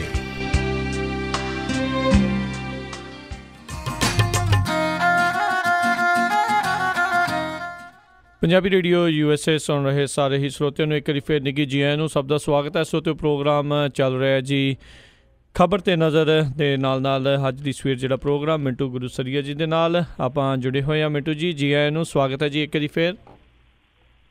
ਸ਼ੁਕਰੀਆ ਜੀ ਡਾਕਟਰ ਜੀ। ਤੇ ਸਰੋਤਿਓ, ਤੁਸੀਂ ਵੀ ਇੱਕ ਦੋ ਸਵਾਲਾਂ ਤੋਂ ਬਾਅਦ ਦੇ ਵਿੱਚ ਤੁਸੀਂ ਜਿਹੜੇ ਆ ਕਾਲਸ ਕਰ ਸਕੋਗੇ। ਤੁਸੀਂ ਤੁਹਾਡੇ ਕੋਲ ਵੀ ਜੇ ਕੋਈ ਸਵਾਲ ਹੈਗਾ ਪੁੱਛਣਾ ਚਾਹੁੰਦੇ ਹੋ ਮਿੰਟੂ ਜੀ ਨੂੰ ਤਾਂ ਜ਼ਰੂਰ ਪੁੱਛੋ ਮਿੰਟੂ ਗੁਰੂਸਰੀ ਜੀ ਨੂੰ। ਨੰਬਰ ਹੈਗਾ 408 272 5200। ਅਤੇ ਮਿੰਟੂ ਗੁਰੂਸਰੀ ਜੀ, ਅਗਲੇ ਸਵਾਲ ਵੱਲ ਜੇ ਆਪਾਂ ਵਧੀਏ ਵੀ ਪੰਜਾਬੀ ਯੂਨੀਵਰਸਿਟੀ ਨੂੰ ਹਰਿਆਣਾ ਗ੍ਰਾਂਟ ਦੇਵੇਗਾ, 19 ਨੂੰ ਹੋਵੇਗੀ ਮੀਟਿੰਗ। ਦੇਖੋ ਰਾਜਕਰਨਵੀਰ ਸਿੰਘ ਜੀ, PU ਦੀ ਗ੍ਰਾਂਟ ਦਾ ਜਿਹੜਾ ਰੌਲਾ ਹੈ ਉਹ ਹਾਈ ਕੋਰਟ ਤੱਕ ਪਹੁੰਚਿਆ ਹੋਇਆ ਜੀ। ਹਾਈ ਕੋਰਟ ਨੇ ਪਿਛਲੀ ਸਰਕਾਰ ਸੀ ਜਿਹੜੀ, ਇਸ ਸਰਕਾਰ ਦੀ ਨਹੀਂ ਗੱਲ ਕਰਦੇ, ਵੈਸੇ ਇੱਕ ਤਰੀਕ ਤੇ ਇਹ ਸਰਕਾਰ ਵੀ ਜਾ ਚੁੱਕੀ ਹੈ। ਹਾਈ ਕੋਰਟ ਨੇ ਪਿਛਲੀ ਸਰਕਾਰ ਨੂੰ ਪੁੱਛਿਆ ਸੀਗਾ ਕਿ ਭਾਈ ਤੁਸੀਂ ਕੀ ਕਰਨਾ ਇਸ ਮਾਮਲੇ 'ਚ। ਇਹਨਾਂ ਨੇ ਕੋਈ ਬਹੁਤਾ ਜਿਵੇਂ ਕਹੀਏ ਨਾ ਕਿ ਆਪਣੇ ਆਪ ਨੂੰ ਸੰਜੀਦਾ ਤੌਰ ਤੇ ਉੱਥੇ ਪੇਸ਼ ਨਹੀਂ ਕੀਤਾ। ਇਹਨਾਂ ਕਿਹਾ ਜੀ ਅਸੀਂ 20 ਕਰੋੜ ਰੁਪਇਆ ਦੇ ਦਿਆਂਗੇ। ਬਾਅਦ ਦੇ ਵਿੱਚ ਕਿਉਂਕਿ ਇਲੈਕਸ਼ਨ ਆ ਗਿਆ, ਜੋ ਉੱਥੇ ਜ਼ਬਾਨ ਦੇ ਕੇ ਆਏ ਸਨ ਉਹ ਵੀ ਵਿੱਚ ਹੀ ਰਹਿ ਗਈ, ਹਵਾਈ ਹੋ ਗਈ। ਇਸ ਤੋਂ ਬਾਅਦ ਦਾ ਉਹ ਮਾਮਲਾ ਜਿਹੜਾ ਚੱਲਦਾ ਰਿਹਾ। ਫਿਰ ਕੀ ਹੋਇਆ ਕਿ ਜਦੋਂ ਪੰਜਾਬ ਲੱਤ ਚੁੱਕ ਗਿਆ, ਕਿਉਂਕਿ ਜਿਹੜੀ ਨਵੀਂ ਸਰਕਾਰ ਆਈ ਇਹਨਾਂ ਨੇ ਇੱਕ ਦੋ ਵਾਰੀ ਮਨਪ੍ਰੀਤ ਬਾਦਲ ਨੇ ਕੋਸ਼ਿਸ਼ ਕੀਤੀ ਹੈ, ਕਿਹਾ ਕਿ ਅਸੀਂ ਜੀ ਥੋੜ੍ਹੀ ਬਹੁਤ ਕਰ ਦਿੰਦੇ ਹਾਂ ਗ੍ਰਾਂਟ, ਪਰ ਕਿਉਂਕਿ PU ਹੈ ਜਿਹੜੀ ਉਹ ਡੁੱਬ ਚੁੱਕੀ ਹੈ, ਆਰਥਿਕ ਮੰਦਹਾਲੀ ਦੇ ਵਿੱਚ ਬੁਰੀ ਤਰ੍ਹਾਂ ਧੱਸ ਚੁੱਕੀ ਹੈ। ਔਰ ਧਸੀ ਵੈਸੇ ਕਰਤੂਤਾਂ ਤੋਂ ਵੀ ਹੈ, ਕਿਉਂਕਿ ਇਹਨਾਂ ਦੇ ਜਿਹੜੇ ਬਹੁਤੇ ਉੱਥੋਂ ਦੇ ਮੋਤਬਾਰ ਆ, ਜਿਹੜੇ ਸਰਵਰਾ ਆ, ਉਹ ਸਿਆਸੀ ਪ੍ਰਭਾਵ ਹੇਠ ਆਉਂਦੇ ਆ ਔਰ ਉਹਨਾਂ ਦੇ ਪਿਛੋਕੜ ਵੀ ਕੁਛ ਦੇ ਸਿਆਸੀ ਆ। ਉਹ ਬੰਦੇ ਉੱਥੇ ਆਪੋ ਆਪਣੀਆਂ ਚਮੜੀਆਂ ਚਲਾਉਂਦੇ ਆ। ਕੋਈ ਕਿਸੇ ਨੂੰ ਐਸੋਸੀਏਟ ਪ੍ਰੋਫੈਸਰ ਰਖਾ ਦਿੰਦਾ ਮੋਟੀਆਂ ਤਨਖਾਹ ਤੇ ਮੋਟੇ ਭੱਤਿਆਂ ਤੇ, ਕੋਈ ਰਿਟਾਇਰ ਹੋਇਆ ਨੂੰ ਫਿਰ ਮੋੜ ਲਿਆਉਂਦਾ ਕਿ ਬਾਪੂ ਘਰੇ ਕੀ ਕਰਨਾ, ਉੱਥੇ ਟਾਈਮ ਪਾਸ ਨਹੀਂ ਹੋਣਾ, ਇੱਥੇ ਟਾਈਮ ਪਾਸ ਕਰ, ਖੁੱਲੀ ਤਨਖਾਹ ਦਿਆਂਗੇ। ਇਸ ਤਰ੍ਹਾਂ ਕਰਾ ਕੇ ਇਹਨਾਂ ਨੇ ਬੇੜਾ ਗਰਕ ਕੀਤਾ। ਉਸ ਤੋਂ ਬਾਅਦ ਕੀ ਹੋਇਆ ਜੀ ਕਿ ਇਹਨਾਂ ਨੇ UGC ਤੋਂ ਗ੍ਰਾਂਟ ਮੰਗੀ ਕਿ ਸਾਨੂੰ ਇੰਨੀ ਗ੍ਰਾਂਟ ਦੇ ਦਿਓ। ਉਹਨਾਂ ਕਿਹਾ ਜੀ ਅਸੀਂ ਪਹਿਲਾਂ ਹੀ ਤੁਹਾਨੂੰ ਵਧਾ ਕੇ ਗ੍ਰਾਂਟ ਦੇ ਚੁੱਕੇ ਹਾਂ, ਪਰ ਸ਼ਾਇਦ ਤੁਹਾਨੂੰ ਫਾਰਮੂਲਾ ਭੁੱਲਦਾ ਪਿਆ ਜਿਹਦੇ 'ਚ ਅਸੀਂ 60% ਦੀ ਗ੍ਰਾਂਟ ਦੇਣੀ ਹੈ, 40% ਤੁਸੀਂ ਪੰਜਾਬ ਤੋਂ ਲੈਣੀ ਹੈ। ਇੱਥੇ ਆ ਕੇ ਪੇਚ ਫਸ ਗਿਆ। ਇਹ ਹੁਣ ਲੱਤ ਚੁੱਕਦੇ ਕਹਿੰਦੇ ਕਿ ਸਾਡੇ ਕੋਲ ਹੈ ਨਹੀਂ ਕੱਖ ਵੀ। ਵੈਸੇ ਵੀ ਸਿੱਖਿਆ ਲਈ ਪੰਜਾਬ ਸਰਕਾਰ ਕੋਲ ਕਦੇ ਬਹੁਤਾ ਹੁੰਦਾ ਵੀ ਨਹੀਂ, ਇਹਨਾਂ ਕੋਲ ਕੱਖ ਵੀ ਨਹੀਂ ਹੁੰਦਾ। ਬਸ ਇੱਕੋ ਡਾਇਲ ਹੋ ਗਿਆ ਕਿ ਸਿੱਖਿਆ ਲਈ ਸਾਡੇ ਕੋਲ ਕੱਖ ਨਹੀਂ ਹੈਗਾ। ਸੋ ਇਹ ਮਾਮਲਾ ਤੁਰਦਾ ਤਰਾਉਂਦਾ ਹਾਈ ਕੋਰਟ 'ਚ ਚਲੇ ਗਿਆ। ਹਾਈ ਕੋਰਟ ਨੇ ਫਿਰ ਜਦੋਂ ਹਰਿਆਣੇ ਦੇ ਪ੍ਰਪੋਜ਼ਲ ਬਾਰੇ ਇਹਨਾਂ ਨੂੰ ਦੱਸਿਆ ਯੂਨੀਵਰਸਿਟੀ ਵਾਲਿਆਂ ਨੂੰ, ਤੇ ਇਹਨਾਂ ਨੇ ਕਿਹਾ ਕਿ ਹਾਂਜੀ ਅਸੀਂ ਕੀ ਕਰ ਲੈਂਦੇ ਹਾਂ। ਹੁਣ ਇਸ ਗੱਲ ਤੇ ਸਹਿਮਤੀ ਬਣਾਉਣ ਲਈ 19 ਤਰੀਕ ਨੂੰ ਹਰਿਆਣਾ ਸਰਕਾਰ ਦਾ ਜਿਹੜਾ ਪ੍ਰਿੰਸੀਪਲ ਸੈਕਟਰੀ ਹੈ ਉਹ ਤੇ ਵਾਈਸ ਚਾਂਸਲਰ ਦੋਵੇਂ ਟੇਬਲ ਤੇ ਬੈਠਣਗੇ। ਹੋ ਸਕਦਾ ਕੋਈ ਇਹਨਾਂ ਦਾ ਸਮਝੌਤਾ ਨੇਪਰੇ ਚੜ ਜੇ, ਪਰ ਹਰਿਆਣੇ ਨੇ ਜਿਹੜੀ ਪੇਸ਼ਕਸ਼ ਕੀਤੀ ਆ ਉਹ ਪੇਸ਼ਕਸ਼ ਜੇ ਤੁਸੀਂ ਆਖੋ ਨਾ ਕਿ ਵੈਸੇ ਉਹਨਾਂ ਤਰਸ ਦੇ ਆਧਾਰ ਤੇ ਕੀਤੀ ਹੈ, ਤਰਸ ਦੇ ਆਧਾਰ ਤੇ ਕੋਈ ਨਹੀਂ ਕੀਤੀ। ਉਹਨਾਂ ਦੇ ਇੱਕ ਤੀਰ ਦੇ ਨਾਲ ਦੋ ਨਿਸ਼ਾਨੇ ਆ ਜੀ। ਦੋ ਨਿਸ਼ਾਨੇ ਕੀ ਆ ਕਿ ਇੱਕ ਤੇ ਇਹ ਆ ਕਿ ਜਿਹੜਾ ਕੁਰੂਕਸ਼ੇਤਰ ਯੂਨੀਵਰਸਿਟੀ ਦੇ ਏਰੀਏ ਦੇ ਵਿੱਚ ਪੰਚਕੂਲਾ ਜਾਂ ਇੱਥੋਂ ਦਾ ਨੇੜਲੇ ਇਲਾਕਾ ਪੈਂਦਾ, ਉਹਦੇ ਜਿਹੜੇ ਕਾਲਜ ਆ ਉਹ ਇਸ ਯੂਨੀਵਰਸਿਟੀ ਦੇ ਨਾਲ ਜੋੜ ਦਿੱਤੇ ਜਾਣ। ਦੂਜੀ ਗੱਲ ਇਹ ਆ ਕਿ ਇਸ ਸਮੇਂ ਇਸ ਯੂਨੀਵਰਸਿਟੀ ਤੇ ਕੱਲਾ ਪੰਜਾਬ ਦਾ ਪ੍ਰਭਾਵ ਆ, ਕੱਲਾ ਪੰਜਾਬ ਦਾ ਦਾਅਵਾ, ਔਰ ਕੱਲਾ ਹੁਣ ਇੱਥੇ ਯੂਨੀਵਰਸਿਟੀ ਤੇ ਦਾਅਵਾ ਰਹਿ ਗਿਆ। ਬਾਕੀ ਤੇ ਸਰਕਾਰੀ ਇਮਾਰਤਾਂ ਵੀ ਖਾਲੀ ਕਰਾ ਕੇ ਇਹ ਮੋਹਾਲੀ ਚ ਲੈ ਆਇਆ। ਜਿਹੜਾ ਉੱਥੇ ਨੌਕਰੀ ਦਾ ਕੋਟਾ ਸੀ ਉਹ ਵੀ 60-40 ਵਾਲੀ ਜਿਹੜੀ ਰੇਸ਼ੋ ਸੀ ਉਹ ਵੀ ਭੁੱਲ ਭੁਲਾ ਗਏ ਆ। ਨਵਾਂ ਚੰਡੀਗੜ੍ਹ ਵੀ ਇਹਨਾਂ ਨੇ ਤਾਂ ਵਸਾ ਲਿਆ। ਹੁਣ ਜਿਹੜਾ ਇੱਕ ਵੱਡਾ ਦਾਅਵਾ ਰਹਿੰਦਾ ਸ਼ਾਇਦ ਉਸ ਦਾਅਵੇ ਤੇ ਦੂਜਾ ਨਿਸ਼ਾਨਾ ਹੈ। ਇਸ ਕਰਕੇ ਹਰਿਆਣੇ ਨੇ ਸੋਚਿਆ ਨਾਲੇ ਖਾਓ ਖਰਮਾਨੀਆਂ ਨਾਲੇ ਪੰਨੋ ਬਦਾਮ। ਪਰ ਇਹ ਜਿਹੜੇ ਪੰਜਾਬ ਵਾਲੇ ਆ, ਪੰਜਾਬ ਵਾਲੇ ਹਾਲੇ ਵੀ ਨਹੀਂ ਜਾਗੇ। ਕਿ ਜਿਵੇਂ ਆਂਦੇ ਹੁੰਦੇ ਆ ਕਿ ਜਾਗਦਿਆਂ ਦੀਆਂ ਕੱਟੀਆਂ, ਸੁੱਤਿਆਂ ਦੇ ਕੱਟੇ ਤੇ ਬੈਠਿਆਂ ਦੀ ਢੇਰੀ, ਤੁਰਦਿਆਂ ਦੀ ਫੇਰੀ। ਜੇ ਇਹ ਹਾਲੇ ਵੀ ਜਾਗ ਜਾਣ, ਇਸ ਗੱਲ ਨੂੰ ਸੋਚਣ ਕਿ ਹਰਿਆਣਾ ਜਿਹੜਾ ਉਹ ਦੂਰੋਂ ਚੱਲ ਕੇ ਆ ਕੇ ਸਾਡੀ ਯੂਨੀਵਰਸਿਟੀ ਦੇ ਵਿੱਚ ਇਸ ਤਰ੍ਹਾਂ ਦੀ ਪੇਸ਼ਕਸ਼ ਕਰਦਾ ਪਿਆ, ਕਿਉਂ ਕਰਦਾ ਪਿਆ, ਔਰ ਇਹਦੇ ਨਾਲ ਕੀ ਸਾਡੀ ਇੱਥੋਂ ਦੀ ਦਾਅਵੇਦਾਰੀ ਤੇ ਪ੍ਰਭਾਵ ਪੈਣਗੇ, ਇਹ ਸੋਚਣ ਵਿਚਾਰਨ ਦੀ ਗੱਲ ਹੈ। ਪਰ ਅਫਸੋਸ ਦੀ ਗੱਲ ਹੈ ਹਾਲੇ ਤੱਕ ਇਹਨਾਂ ਕੁਛ ਨਹੀਂ ਸੋਚਿਆ, ਪਰ ਹਰਿਆਣੇ ਵਾਲਿਆਂ ਨੇ ਬਹੁਤ ਕੁਝ ਸੋਚ ਲਿਆ। ਉਸ ਤਰ੍ਹਾਂ ਤੁਹਾਡੀ ਜਾਣਕਾਰੀ ਲਈ ਮੈਂ ਦੱਸ ਦਿਆਂ ਕਿ ਜਿਹੜੀ ਹਰਿਆਣੇ ਦੀ ਇਹ ਪੇਸ਼ਕਸ਼ ਆ, ਇਹਦੇ ਤੇ KU ਯਾਨੀ ਕੁਰੂਕਸ਼ੇਤਰ ਯੂਨੀਵਰਸਿਟੀ ਦਾ ਜਿਹੜਾ ਅਧਿਆਪਕ ਵਰਗ ਆ ਉਹ ਬਹੁਤ ਵਿਰੋਧ ਦੇ ਵਿੱਚ ਉਤਰਿਆ। ਉਹ ਕਹਿੰਦਾ ਕਿ ਜਿਹੜਾ KU ਹੈ ਉਹ ਆਪ 100 ਕਰੋੜ ਦੇ ਘਾਟੇ 'ਚ ਆ, ਯਾਨੀ ਹਰੇਕ ਸਾਲ ਦਾ ਉਹਦਾ ਜਿਹੜਾ ਬਜਟ ਆ 100 ਕਰੋੜ ਦੇ ਘਾਟੇ ਵਾਲਾ। ਉਹ ਕਹਿੰਦੇ ਕਿ ਤੁਸੀਂ ਕੁਰੂਕਸ਼ੇਤਰ ਯੂਨੀਵਰਸਿਟੀ ਨੂੰ ਛੱਡ ਕੇ ਚੰਡੀਗੜ੍ਹ ਯੂਨੀਵਰਸਿਟੀ ਨੂੰ ਭੱਜ ਪੈਂਦੇ ਹੋ ਤੇ ਅਸੀਂ ਤੁਹਾਡੇ ਕੀ ਮਾਂ ਮਾਰੇ ਆ, ਸਾਨੂੰ ਦਿਓ ਗ੍ਰਾਂਟ। ਪਰ ਹੁਣ ਉਹਨਾਂ ਨੂੰ ਕੌਣ ਸਮਝਾਵੇ ਕਿ ਇੱਥੇ ਇਹਨਾਂ ਦਾ ਨਿਸ਼ਾਨਾ ਕਿਤੇ ਹੋ ਰਿਹਾ, ਨਿਗਾਹ ਕਿਤੇ ਹੋ ਰਿਹਾ। ਜੀ ਬਿਲਕੁਲ। ਅਗਲੀ ਮਿੰਟੂ ਜੀ ਆਪਾਂ ਗੱਲ ਕਰੀਏ, ਫਿਰ ਉਸ ਤੋਂ ਬਾਅਦ 'ਚ ਆਪਾਂ ਕਾਲਸ ਲਵਾਂਗੇ। KD ਚੌਧਰੀ ਦੇ ਨਜ਼ਦੀਕੀ ਚੀਫ ਇੰਜੀਨੀਅਰ ਦੀ ਸਰਕਾਰ ਨੇ ਛੁੱਟੀ ਕੀਤੀ ਆ। ਦੇਖੋ, ਲਾਲਚ ਦਾ ਡੋ ਕਈ ਵਾਰੀ ਜਾਨ ਦਾ ਖੌਅ ਬਣ ਜਾਂਦਾ ਹੈ। ਸਾਡੇ ਪਿੰਡਾਂ ਵਾਲਾ ਮੰਗਲ ਸੰਧੂ ਸੀ, ਸਾਰੀ ਨੌਕਰੀ ਕਰ ਲਈ ਤੇ ਬੜੀ ਐਸ਼ ਨਾਲ ਕਰ ਲਈ, ਮੁੜ ਕੇ ਲਾਲਚ ਨੂੰ ਪੈ ਗਿਆ ਕਿ ਸਾਲ ਹੋਰ ਲਾ ਲਈਏ, ਸਾਲ ਹੋਰ ਲਾ ਲਿਆ, ਮੁੜ ਕੇ ਐਕਸਟੈਂਸ਼ਨ ਸਾਲ ਦੀ ਹੋਰ ਲੈ ਲਈਏ। ਤੇ ਜਿਹੜੀ ਐਕਸਟੈਂਸ਼ਨ ਸੀ ਮੁੜ ਕੇ ਟੈਨਸ਼ਨ ਬਣ ਗਈ, ਸਾਰੀ ਜ਼ਿੰਦਗੀ ਦੀ ਟੈਨਸ਼ਨ ਬਣ ਗਈ। ਮੁੜ ਕੇ ਕੇਸ ਪੈ ਗਏ, ਹੁਣ ਯੱਬਦਾ ਫਿਰਦਾ ਕਦੀ ਉੱਥੇ ਕਦੀ ਉੱਥੇ, ਕਦੇ ਵੱਟਾਂ ਤੇ ਕਦੇ ਚੰਡੀਗੜ੍ਹ। ਇਹ ਜਿਹੜੀ ਐਕਸਟੈਂਸ਼ਨ ਹੈ ਕਈ ਵਾਰ ਪੁੱਠੀ ਪੈ ਜਾਂਦੀ ਹੈ ਕਿ ਜਿੱਦਾਂ ਇਸ ਇੰਜੀਨੀਅਰ ਇਨ ਚੀਫ ਨੂੰ ਪੁੱਠੀ ਪਈ ਹੈ। ਅਸਲ ਦੇ ਵਿੱਚ ਕੀ ਹੋਇਆ ਕਿ KD ਚੌਧਰੀ ਜਦੋਂ ਪਾਵਰਕਾਮ ਦਾ ਚੇਅਰਮੈਨ ਬਣਾਇਆ ਗਿਆ, ਇਹਦੇ ਨਾਲ ਇੱਕ ਇਹਦਾ ਲੈਫਟੈਨੈਂਟ ਜਿਹੜਾ ਲੱਭਣਾ ਸੀ ਉਹ ਲੱਭਣਾ ਸੀ ਕਿ ਵਫਾਦਾਰ ਹੋਵੇ, ਕਿਉਂਕਿ ਜਿਹੜਾ ਇੰਜੀਨੀਅਰ ਇਨ ਚੀਫ ਆ ਸਾਰੇ ਪ੍ਰੋਜੈਕਟ ਉਹਦੇ ਹੱਥਾਂ ਹੇਠੋਂ ਲੰਘਦੇ ਆ। ਤੇ ਤੁਹਾਨੂੰ ਪਤਾ ਹੈ ਪ੍ਰੋਜੈਕਟਾਂ ਦੇ ਨਾਲ ਹੀ ਅੱਜ ਕੱਲ੍ਹ ਸਭ ਕੁਝ ਚੱਲਦਾ। ਇਹਨਾਂ ਨੇ ਫਿਰ ਲੱਭਿਆ ਇਹ ਜਗਵੀਰ ਗੋਇਲ ਸੀਗਾ ਜਿਹੜਾ ਇਹ ਐਕਸਟੈਂਸ਼ਨ ਉਦੋਂ ਲੈ ਗਿਆ ਜਦੋਂ ਪੰਜਾਬ ਦੇ ਵਿੱਚ ਇਲੈਕਸ਼ਨ ਦੀ ਕਵਾਇਦ ਸ਼ੁਰੂ ਹੋ ਚੁੱਕੀ ਸੀ, ਯਾਨੀ ਰਿਟਾਇਰ ਹੋ ਗਿਆ ਔਰ ਬਹੁਤ ਕੁਝ ਕਰਕੇ ਰਿਟਾਇਰ ਹੋਇਆ। ਅਕਤੂਬਰ ਦੇ ਵਿੱਚ ਰਿਟਾਇਰ ਹੋਇਆ, ਪਰ ਰਿਟਾਇਰ ਹੁੰਦੇ ਨੂੰ 2 ਸਾਲ ਦੀ ਐਕਸਟੈਂਸ਼ਨ ਦੇ ਦਿੱਤੀ ਗਈ। ਐਕਸਟੈਂਸ਼ਨ ਲਈ ਜਿਹੜਾ ਰਾਹ ਕੱਢਿਆ ਗਿਆ ਉਹ ਬੜਾ ਦਿਲਚਸਪ ਆ। ਇਹਦੇ ਕੇਸ ਦੇ ਨਾਲ ਇੱਕ ਸਰਟੀਫਿਕੇਟ ਲਾਇਆ ਗਿਆ ਕਿ ਇਹ ਇਨਸਾਨ 60% ਅੰਗਹੀਣ ਆ, ਔਰ 60% ਅੰਗਹੀਣ ਕਿਤੋਂ ਲੱਤ ਤੋਂ, ਬਾਂਹ ਤੋਂ, ਗੋਡੇ ਤੋਂ, ਮੋਢੇ ਤੋਂ ਨਹੀਂ, ਉਹ ਦੱਸਦੇ ਆ ਕਿ ਕੰਨਾਂ ਤੋਂ ਘੱਟ ਸੁਣਦਾ। ਉਹਦੇ ਅੰਗਹੀਣ ਸਰਟੀਫਿਕੇਟ 'ਚ ਇਹ ਲਿਖਿਆ ਗਿਆ ਜੀ ਇਹ ਕੰਨਾਂ ਤੋਂ ਘੱਟ ਸੁਣਦਾ। ਹੁਣ ਜੇ ਇਸ ਪੈਮਾਨੇ ਨੂੰ ਗਿਣੀਏ ਰਾਜਕਰਨਵੀਰ ਸਿੰਘ ਜੀ, ਫਿਰ ਤੇ ਕੁਝ ਕੁ ਰਾਜਨੀਤਿਕ ਲੋਕਾਂ ਨੂੰ ਛੱਡ ਕੇ ਬਹੁਤੇ ਜਿਹੜੇ ਅੰਗਹੀਣ ਆ, ਕਿਉਂਕਿ ਉਹਨਾਂ ਨੂੰ ਵੀ ਮਜ਼ਲੂਮਾਂ ਦੀਆਂ ਚੀਕਾਂ, ਸੱਚ ਦੀਆਂ ਹੋਕਾਂ ਨਹੀਂ ਸੁਣਾਈ ਦਿੰਦੀਆਂ, ਫਿਰ ਤੇ ਉਹ ਵੀ ਅੰਗਹੀਣ ਹੋਏ। ਕਿ ਜੇ ਕੰਨਾਂ ਤੋਂ ਨਹੀਂ ਸੁਣਦਾ 60% ਅੰਗਹੀਣ ਆ ਤਾਂ ਫਿਰ ਬਹੁਤ ਸਾਰੇ ਸਿਆਸਤਦਾਨ ਜਿਹੜੇ ਉਹ ਇਸ ਜੱਦ 'ਚ ਆ ਜਾਣਗੇ। ਖੈਰ, ਇਹ ਮਾਮਲਾ ਉਦੋਂ ਸੁਰਖੀਆਂ 'ਚ ਆਇਆ ਜਦੋਂ ਇਹ ਸਰਕਾਰ ਜਿਹੜੀ ਨਵੀਂ ਬਣ ਗਈ, ਕਿਉਂਕਿ ਪਹਿਲਾਂ ਇਹਦੇ ਨਾਲ ਦੇ ਜਿਹੜੇ ਝਾਕ ਰੱਖੀ ਬੈਠੇ ਸੀ ਕਿ ਇੰਜੀਨੀਅਰ ਇਨ ਚੀਫ ਦੀ ਕੁਰਸੀ ਸਾਡੇ ਥੱਲੇ ਆ ਸਕਦੀ ਹੈ, ਉਹ ਪਹਿਲਾਂ ਇਸ ਕਰਕੇ ਨਹੀਂ ਬੋਲੇ ਕਿ ਸੁਖਬੀਰ ਸਿੰਘ ਜੀ ਬਾਦਲ ਜੇ ਦੁਬਾਰਾ ਆ ਗਿਆ ਮੁੜ ਕੇ ਨੇ ਬੋਲਤੀ ਬੰਦ ਕਰ ਦੇਣੀ ਆ। ਇਸ ਕਰਕੇ ਬੋਲੇ ਨਾ, ਜਦੋਂ ਸਰਕਾਰ ਬਦਲ ਗਈ ਉਹਨਾਂ ਨੇ ਸ਼ਿਕਾਇਤ ਪਾ ਦਿੱਤੀ, ਸ਼ਿਕਾਇਤ ਤੇ ਕਾਰਵਾਈ ਕੀਤੀ। ਕਾਰਵਾਈ ਦੇ ਵਿੱਚ ਇਹ ਪਾਇਆ ਗਿਆ ਕਿ ਜਿਹੜਾ ਬੰਦੇ ਨੇ ਸਰਟੀਫਿਕੇਟ ਲਾਇਆ ਸੀ ਉਹ ਸਰਟੀਫਿਕੇਟ ਹੀ ਸਹੀ ਨਹੀਂ। ਹੁਣ ਇਹ ਗੱਲ ਰਾਜਕਰਮਵੀਰ ਜੀ ਇਹ ਕਿਹਾ ਕਿ ਕੈਪਟਨ ਅਮਰਿੰਦਰ ਸਿੰਘ ਨੇ ਆਪਣੀ ਪਹੁੰਚ ਵਿਖਾਉਂਦਿਆਂ, ਆਪਣੀ ਉਹਨੇ ਇਮਾਨਦਾਰੀ ਵਿਖਾਉਂਦਿਆਂ ਇਸ ਬੰਦੇ ਨੂੰ ਘਰ ਘੱਲਤਾ ਕਿ ਜਾ ਭਾਈ ਜਾ ਕੇ ਤੇ ਕੰਨ ਨੂੰ ਖਾਸ਼ਾ ਤੈਨੂੰ ਸੁਣ ਲੱਗ ਜਾਵੇ। ਪਰ ਅਸਲ ਗੱਲ ਇਹ ਆ ਕਿ ਜਿਹੜੀਆਂ ਇਸ ਤਰ੍ਹਾਂ ਦੀਆਂ ਤਿਕੜਮਬਾਜ਼ੀਆਂ ਹੋਈਆਂ, ਜਿਹੜੀਆਂ ਇਸ ਤਰ੍ਹਾਂ ਦੀਆਂ ਪੈਂਤੜੇਬਾਜ਼ੀਆਂ, ਜੁਗਤਬਾਜ਼ੀਆਂ ਲੜਾਈਆਂ ਗਈਆਂ, ਉਹਨਾਂ ਲਈ ਕਾਰਵਾਈ ਕੀ ਆ, ਐਕਸ਼ਨ ਕੀ ਹੈ, ਤੁਸੀਂ ਉਹਨਾਂ ਲਈ ਦੰਡ ਕੀ ਰੱਖਿਆ, ਤੁਸੀਂ ਉਹਨਾਂ ਲਈ ਜੁਰਮਾਨਾ ਕੀ ਰੱਖਿਆ? ਇਹ ਤੇ ਕੋਈ ਗੱਲ ਨਹੀਂ ਨਾ ਹੋਈ ਕਿ ਚੋਰ ਫੜ ਲਿਆ ਤੇ ਮੁੜ ਕੇ ਤੁਸੀਂ ਹੌਲੀ ਜਿਹੀ ਕੰਡ ਝਾੜ ਕੇ ਆਖੋ ਲੈ ਕਾਕਾ ਗਾਂ ਤੋਂ ਨਾ ਕਰੀ। ਸੋ ਇਹ ਗੱਲ ਨਹੀਂ ਬਣਦੀ ਕਿ ਇਸ ਤਰ੍ਹਾਂ ਦੀਆਂ ਹੇਰਾਫੇਰੀਆਂ ਹੋਈਆਂ, ਉਹਨਾਂ ਹੇਰਾਫੇਰੀਆਂ ਨੂੰ ਕਾਰਵਾਈ ਦੇ ਨਿਸ਼ਾਨੇ ਤੇ ਵੀ ਲੈਣਾ ਚਾਹੀਦਾ। ਇਹ ਨਹੀਂ ਸਿਰਫ ਕਿ ਜਾ ਭਾਈ ਝੋਲਾ ਚੁੱਕ ਕੇ ਤੇ ਘਰੇ ਤੁਰ ਜਾ।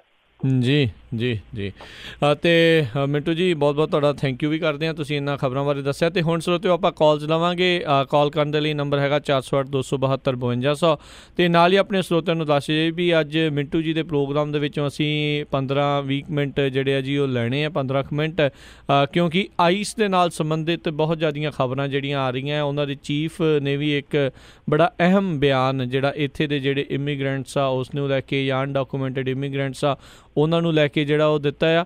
ਸੋ ਉਸ ਦੇ ਬਾਰੇ ਇਸ ਪ੍ਰੋਗਰਾਮ ਦੇ ਅੰਤ ਦੇ ਵਿੱਚ ਜਿਹੜਾ ਉਸ ਤੋਂ ਬਾਅਦ ਦੇ ਵਿੱਚ ਜਿਹੜਾ ਜੀ ਮੇਰੇ ਨਾਲ ਹਰਜੋਤ ਸਿੰਘ ਖਾਲਸਾ ਜੀ ਜੁੜਨਗੇ, ਫਿਰ ਉਦੋਂ ਆਪਾਂ ਉਹ ਦੱਸਾਂਗੇ। ਅਤੇ ਮਿੰਟੂ ਜੀ ਹੁਣ ਆਪਾਂ ਕਾਲਸ ਲੈਂਦੇ ਹਾਂ। ਆਪਣੇ ਨਾਲ ਜਿਹੜੇ ਜੀ ਸਰੋਤੇ ਜੁੜੇ ਹੋਏ ਨੇ, ਕਾਲ ਕਰਨ ਦੇ ਲਈ ਨੰਬਰ ਦੱਸਦੇ ਜਾਈਏ ਇੱਕ ਵਾਰੀ ਫਿਰ 408 272 5200 4082725200। ਨਰਿੰਦਰ ਸਿੰਘ ਜੀ ਸਵਾਗਤ ਹੈ, ਸਤਿ ਸ਼੍ਰੀ ਅਕਾਲ ਜੀ। ਹਾਂਜੀ ਸਤਿ ਸ਼੍ਰੀ ਅਕਾਲ ਜੀ, ਜਿੱਤੂ ਭਾਜੀ ਸਤਿ ਸ਼੍ਰੀ ਅਕਾਲ ਜੀ। ਜੀ ਸਤਿ ਸ਼੍ਰੀ ਅਕਾਲ ਜੀ। ਹਾਂਜੀ ਭਾਜੀ ਮੇਰਾ ਨਾ ਇੱਕ ਸਵਾਲ ਹੈ। ਮੇਰੇ ਕੋਲ ਇੱਥੇ ਮੁੰਡਾ ਕੰਮ ਕਰਦਾ ਇੱਕ, ਐਕਚੁਅਲੀ ਉਹਨੇ ਇੱਥੇ ਆ ਕੇ ਪਾਇਆ ਸੀ ਅਸਾਈਲਮ, ਤੇ ਕੇਸ ਬਾਬੇ ਦੀ ਮੇਰੇ ਨਾਲ ਉਹਦਾ ਕੇਸ ਪਾਸ ਹੋ ਗਿਆ, ਗ੍ਰੀਨ ਕਾਰਡ ਵੀ ਆ ਗਿਆ, ਉਹਦੇ ਕੋਲ ਪਾਸਪੋਰਟ ਨਹੀਂ ਹੈ ਇੰਡੀਅਨ, ਤੇ ਉਹ ਗਿਆ ਸੀ ਐਮਬੈਸੀ, ਇੰਡੀਅਨ ਐਮਬੈਸੀ ਪਾਸਪੋਰਟ ਬਣਾਉਣ ਵਾਸਤੇ। ਉੱਥੇ ਉਹਨੂੰ ਉੱਥੇ ਪੁੱਛਿਆ ਗਿਆ ਕਿ ਤੇਰਾ ਸਟੇਟਸ ਕੀ ਹੈ। 2 ਵਾਰ ਗਿਆ ਤੇ ਪਹਿਲੀ ਵਾਰ ਤਾਂ ਉਹਨੇ ਦੱਸਿਆ ਨਹੀਂ, ਕਹਿੰਦਾ ਕਿ ਸਾਡਾ ਰਾਈਟ ਨਹੀਂ ਬਣਦਾ, ਮੇਰਾ ਸਟੇਟਸ ਕੀ ਹੈ, ਮੇਰੇ ਕੋਲ ਤਾਂ ਗ੍ਰੀਨ ਕਾਰਡ ਹੈ, ਤੁਸੀਂ ਮੇਰਾ ਪਾਸਪੋਰਟ ਗਵਾਚਿਆ, ਤੁਸੀਂ ਮੈਨੂੰ ਪਾਸਪੋਰਟ ਨਾਲ ਇਸ਼ੂ ਕਰੋ। ਤੇ ਦੂਜੀ ਵਾਰ ਸੈਕਿੰਡ ਟਾਈਮ ਉਹ ਗਿਆ ਤੇ ਫਿਰ ਮੈਸੇਜ ਸੇਮ, ਤੇ ਉਹਨੂੰ ਕਿਹਾ ਕਿ ਸਾਨੂੰ ਪਤਾ ਹੈ ਕਿ ਤੂੰ ਅਸਾਈਲਮ ਲੈ ਕੇ ਗ੍ਰੀਨ ਕਾਰਡ ਲਿਆ ਆ, ਤੁਸੀਂ ਜਿੱਦਾਂ ਝੂਠ ਮੂਠ ਬੋਲ ਕੇ ਤੁਸੀਂ ਇੱਥੇ ਸਾਡੇ ਮੁਲਕ ਦੀ ਬੇਇੱਜ਼ਤੀ ਕਰਦੇ ਹੋ।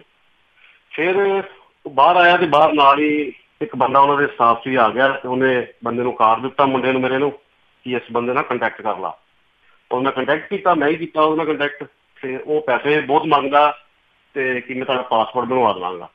ਇਹਦਾ ਕੋਈ ਹੱਲ ਹੈ? ਕਿ ਗੱਲ ਇਹ ਨਹੀਂ ਹੈ ਪੈਸੇ ਦੀ, ਇਹਦਾ ਕੋਈ ਹੱਲ ਹੈ ਕਿ ਸਾਡਾ ਰਾਈਟ ਹੈ ਵੀ ਮੇਰਾ ਬੰਦਾ ਇੰਡੀਅਨ ਸਿਟੀਜ਼ਨ ਹੈ, ਉਹ ਘੁੰਮਣ ਜਾਣਾ ਚਾਹੁੰਦਾ ਹੈ, ਕੈਨੇਡਾ ਕਿਤੇ ਵੀ ਜਾਣਾ ਚਾਹੁੰਦਾ ਹੈ, ਤੇ ਪਾਸਪੋਰਟ ਪੈਸੇ ਬਿਨਾਂ ਦਿੱਤੇ ਇੱਕ ਇਹਦਾ ਹੱਲ ਹੈ ਕਿ ਐਮਬੈਸੀ ਦੇ ਵਿੱਚੋਂ ਪਾਸਪੋਰਟ ਬਣੇ ਸਾਡਾ ਬਿਨਾਂ ਰਿਸ਼ਵਤ ਤੋਂ? ਇੱਥੇ ਜਿਹਨਾਂ ਦੀ ਜੋ ਗੇਮ ਚੱਲਦੀ ਪਈ ਹੈ। ਜੀ ਥੈਂਕ ਯੂ ਨਰਿੰਦਰ ਜੀ। ਹਾਂਜੀ ਜੀ ਮਿੰਟੂ ਜੀ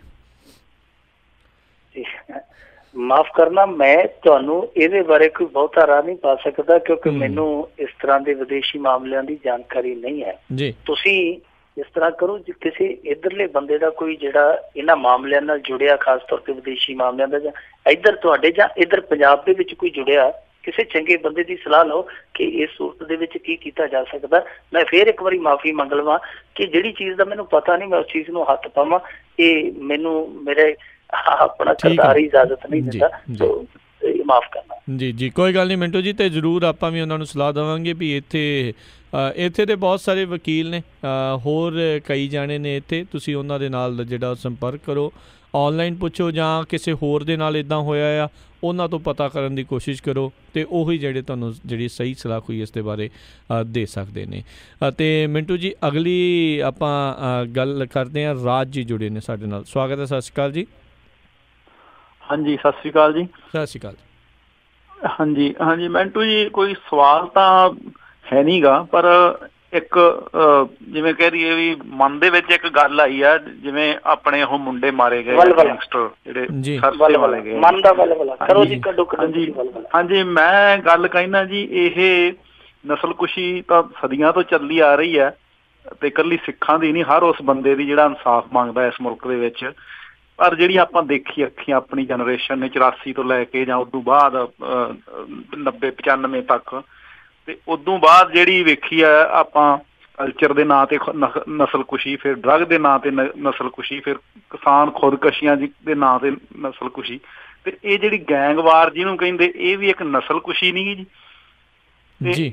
ਇਹ ਜਿਹੜੇ ਮੁੰਡੇ ਮਾਰੇ ਗਏ ਆ, ਚਲੋ ਭਾਵੇਂ ਇੱਕ ਪਾਸੇ ਰੱਖ ਦਿਓ ਜੀ ਇਹ ਕਾਤਲ ਸੀ ਜਾਂ ਇਹ ਗੈਂਗਸਟਰ ਜਾਂ ਜੋ ਵੀ ਸੀਗੇ ਇਹ, ਜਦੋਂ ਉਹਨਾਂ ਦੀ ਜਵਾਨੀ ਵੱਲ ਦੇਖੋ, ਜਿਵੇਂ ਉਹ ਮੁੰਡੇ ਸੀ ਜੇ ਤਾਕਤ ਨੂੰ ਕਿਸੇ ਚੰਗੇ ਪਾਸੇ ਲਾਇਆ ਜਾਂਦਾ, ਅਕਸਰ ਮਰਦੇ ਤਾਂ ਪੁੱਤ ਹੀ ਆ ਨਾ ਜੀ।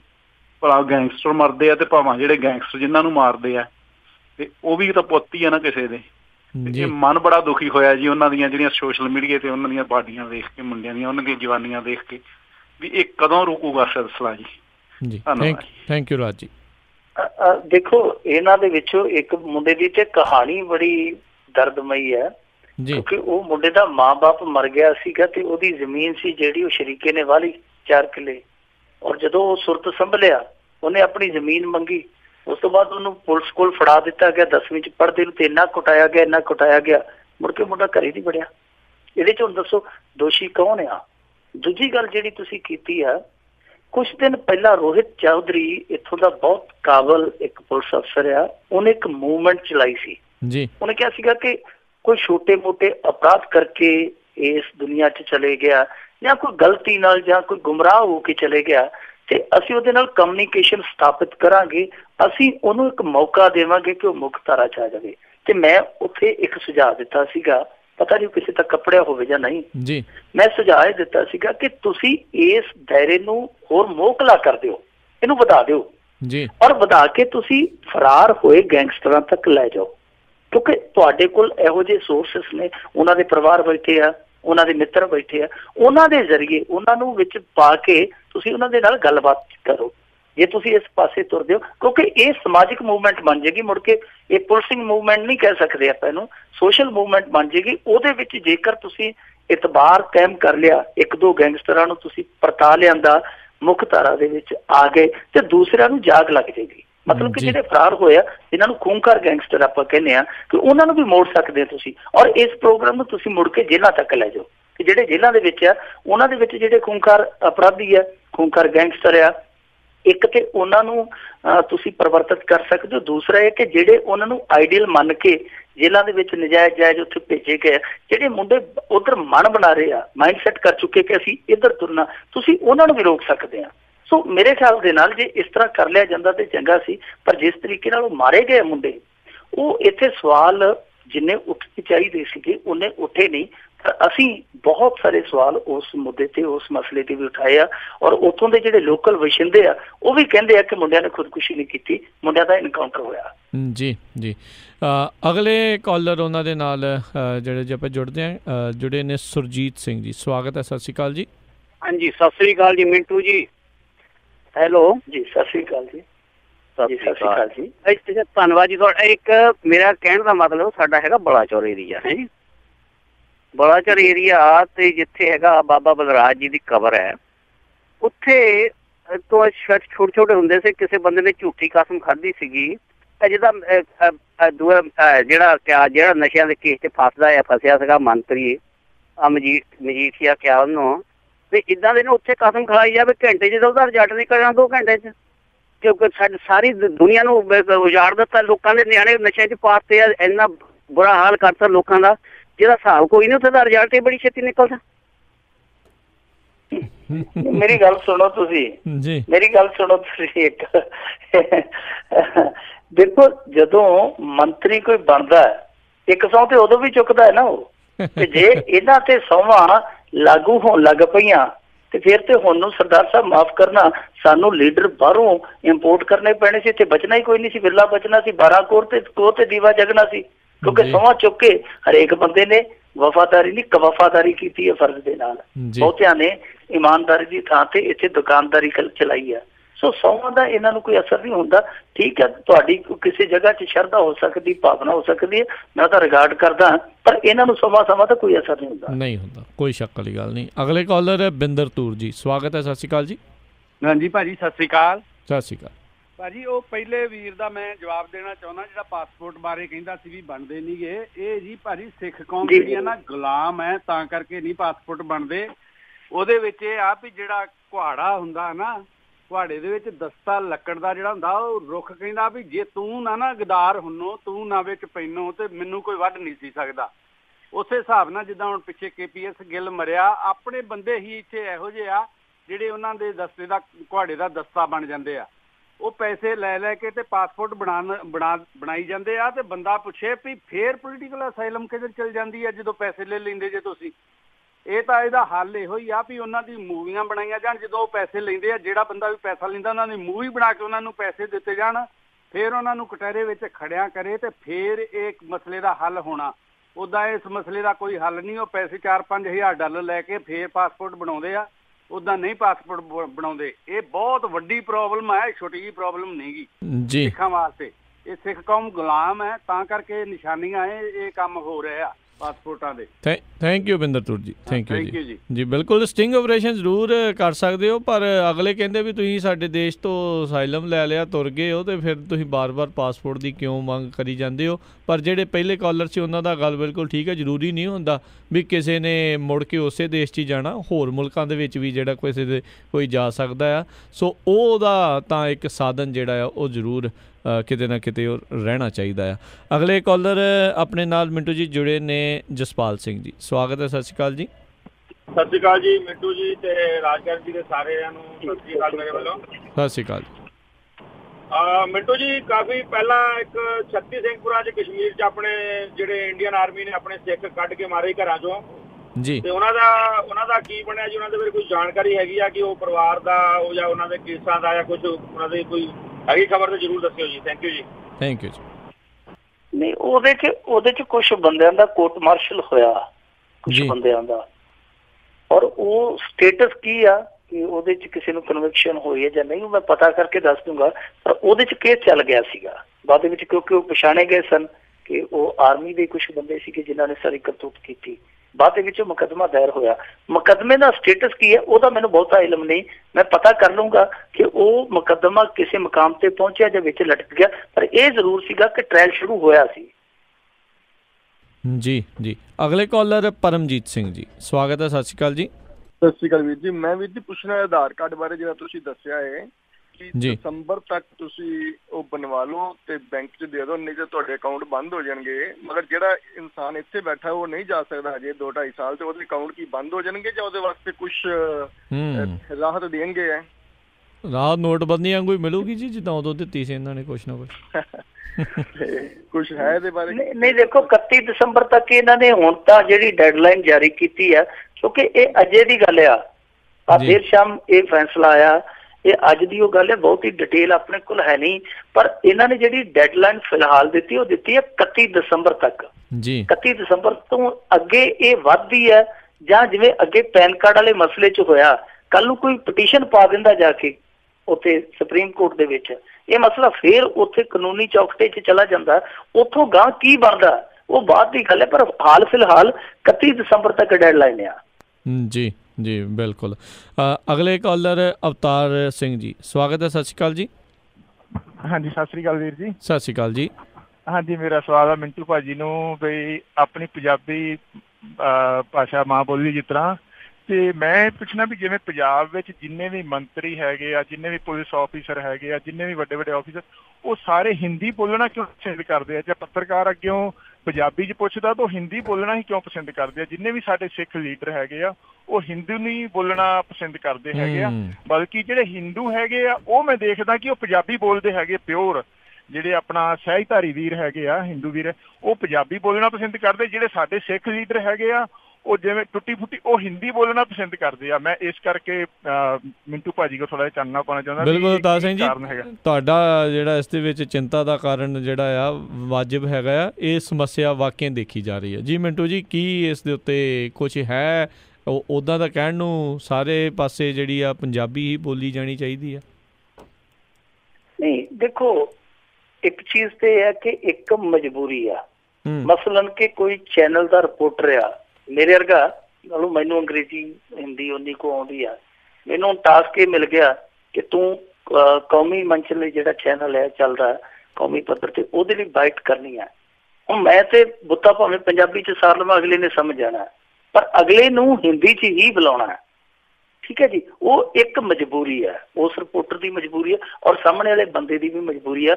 ਉਹਨੇ ਆਪਣੀ ਬਾਈਟ ਹਿੰਦੀ 'ਚ ਦੇਣੀ ਹੈ, ਕਿਉਂਕਿ ਅੱਗੇ ਚੱਲ ਕੇ ਉਹ ਸਾਰੇ ਦੇਸ਼ 'ਚ ਚੱਲਣੀ, ਕੰਟਰੀ ਵਾਈਡ ਚੱਲਣੀ ਹੈ, ਤਾਂ ਉਹਦੇ ਲਈ ਹਿੰਦੀ ਹੀ ਚੱਲੇਗੀ, ਨਾ ਕਿ ਪੰਜਾਬੀ ਜਾਂ ਅੰਗਰੇਜ਼ੀ ਚੱਲੇਗੀ ਜੇ ਕੋਈ ਅੰਗਰੇਜ਼ੀ ਚੈਨਲ ਆ। ਪਰ ਜੇ ਕੋਈ ਲੋਕਲ ਚੈਨਲ ਤੇ ਇਸ ਤਰ੍ਹਾਂ ਬੋਲਦਾ, ਮੈਂ ਵੀ ਹੈਰਾਨ ਆ। ਪ੍ਰਕਾਸ਼ ਸਿੰਘ ਬਾਦਲ ਬਹੁਤੀਆਂ ਬਾਈਟਾਂ ਪੰਜਾਬੀ 'ਚ ਦਿਆ ਕਰਦਾ ਸੀ, ਕਿਤੇ ਕੋਈ ਕਹਿ ਕੇ ਰਿਪੋਰਟਰ ਕਿ ਹਾਂਜੀ ਹਿੰਦੀ 'ਚ ਬੋਲੋ, ਫਿਰ ਉਹ ਹਿੰਦੀ 'ਚ ਬੋਲਦਾ ਸੀਗਾ। ਪਰ ਜਿਹੜਾ ਸਾਡਾ ਇੱਥੋਂ ਦਾ ਹੁਣ ਮੌਜੂਦਾ ਮੁੱਖ ਮੰਤਰੀ ਹੈ, ਉਹ ਤੇ ਭਾਵੇਂ ਸਾਹਮਣੇ ਲੋਕਲ ਚੈਨਲ ਵਾਲਾ ਜਾਂ ਅਖਬਾਰ ਵਾਲਾ ਬੈਠਾ, ਉਹ ਬਾਈਟ ਹੀ ਅੰਗਰੇਜ਼ੀ 'ਚ ਦਿੰਦਾ ਬਹੁਤੀ। ਤੇ ਗੱਲ ਜਦੋਂ ਕਰਦਾ, ਹੁਣ ਇਹ ਤੇ ਹੈ ਨਹੀਂ ਗਾ ਕੋਈ ਗੱਲ ਉਹਨੇ ਦਿੱਲੀ ਦੀ ਕਰਨੀ ਹੈ ਜਾਂ ਉੱਥੇ ਅਸਮ ਦੀ ਗੱਲ ਕਰਨੀ ਹੈ। ਗੱਲ ਤੇ ਜਿਹੜੀ ਕਰਨੀ ਉਹ ਪੰਜਾਬ ਦੇ ਮੁੱਦਿਆਂ ਦੀ ਕਰਨੀ ਹੈ।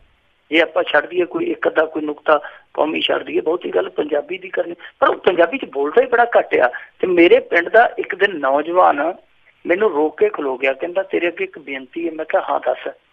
ਕਹਿੰਦਾ ਯਾਰ ਜੇ ਕਿਤੇ ਕੈਪਟਨ ਅਮਰਿੰਦਰ ਸਿੰਘ ਤੱਕ ਤੇਰੀ ਪਹੁੰਚ ਹੋਵੇ ਤੇ ਉਹਨੂੰ ਬੇਨਤੀ ਕਰੀ ਕਿ ਜੋ ਬੋਲਦਾ ਸਾਨੂੰ ਕੁਝ ਨਹੀਂ ਸਮਝ ਆਉਂਦੀ, ਅਸੀਂ ਤੇ ਟੈਲੀਵਿਜ਼ਨ ਅੱਗੇ ਬੈਠੇ ਰਹਿੰਦੇ ਹਾਂ ਕਿ ਕੈਪਟਨ ਅੱਜ ਕੁਛ ਕਰੂ, ਕੈਪਟਨ ਅੱਜ ਕੁਛ ਕਰੂ, ਤੇ ਅਸੀਂ ਸਾਰੇ ਜੀ ਜਦੋਂ ਬੋਲਦਾ ਤੇ ਇੱਕ ਦੂਜੇ ਦੇ ਮੂੰਹ ਵੱਲ ਵੇਖ ਕੇ ਉੱਠ ਪੈਂਦੇ, ਸਮਝੀ ਕੁਛ ਨਹੀਂ ਪੈਂਦਾ। ਹੁਣ ਇਹਨਾਂ ਨੂੰ ਆਪ ਵੀ ਸੋਚਣਾ ਚਾਹੀਦਾ ਕਿ ਇਹ ਪੰਜਾਬੀ ਨੂੰ ਪ੍ਰਫੁੱਲਤ ਕਰਨ ਦੀ ਗੱਲ ਕਰਦੇ ਆ। ਉਂਝ ਦੇਖੋ ਇੱਥੇ ਭਾਸ਼ਾ ਐਕਟ ਲਾਗੂ ਆ ਪੰਜਾਬ ਦੇ ਵਿੱਚ 2007 ਤੋਂ ਬਾਅਦ, 8 ਤੋਂ ਬਾਅਦ, ਪਰ ਬਾਵਜੂਦ ਇਸ ਦੇ ਪੰਜਾਬੀ ਦੀ ਇੱਥੇ ਦੁਰਦਸ਼ਾ ਜਿਹੜੀ ਮੰਦੀ ਆ। ਬੈਂਕਾਂ 'ਚ ਚਲੇ ਜਾਓ, ਉੱਥੇ ਜਿੰਨੇ ਵੀ ਲੱਗੇ ਆ ਬੋਰਡ, ਉਹ ਤੁਹਾਨੂੰ ਅੰਗਰੇਜ਼ੀ ਜਾਂ ਹਿੰਦੀ 'ਚ ਹੀ ਮਿਲਣਗੇ, ਜਦ ਕਿ ਸਿੱਧਾ ਉਹ ਭਾਸ਼ਾ ਐਕਟ ਦਾ ਉਲੰਘਣ ਆ। ਦੂਜੇ ਪਾਸੇ ਤੁਸੀਂ ਅਦਾਲਤਾਂ 'ਚ ਚਲੇ ਜਾਓ, ਉੱਥੇ ਮੇਰੇ ਵਰਗਾ ਮਾਤੜ ਹੈ ਜਿਹੜਾ ਘੱਟ ਪੜ੍ਹਿਆ ਲਿਖਿਆ, ਉਹਨੂੰ ਪਤਾ ਹੀ ਨਹੀਂ ਲੱਗਦਾ ਕਿ ਵਕੀਲ ਜੱਜ ਆਪਸ ਦੇ ਵਿੱਚ ਕੀ ਕਰੀ ਜਾਂਦੇ ਆ। ਸੋ ਇੱਥੇ ਹਾਲ ਬੁਰਾ ਹੈ।